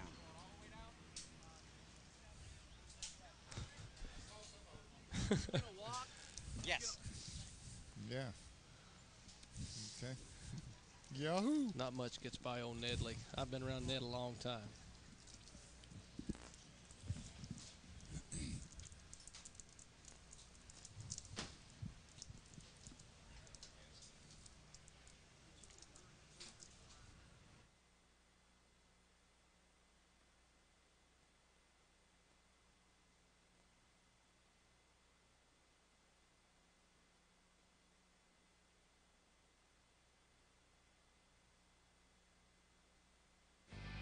Talladega is NASCAR's biggest track, and this could be Dale Jarrett's biggest race. Now 1 important hour to get ready for 188 important laps. Jarrett's great season has suddenly been overshadowed by Jeff Gordon's recent glory. Back-to-back wins. Gordon and Brian Weitzel have 1 hour to get ready to run for 3 in a row. But sharing the spotlight are 5 guys that want to take home more than a trophy. Winning means everything to a racer, but a $1 million bonus makes it worth even more. And we welcome you.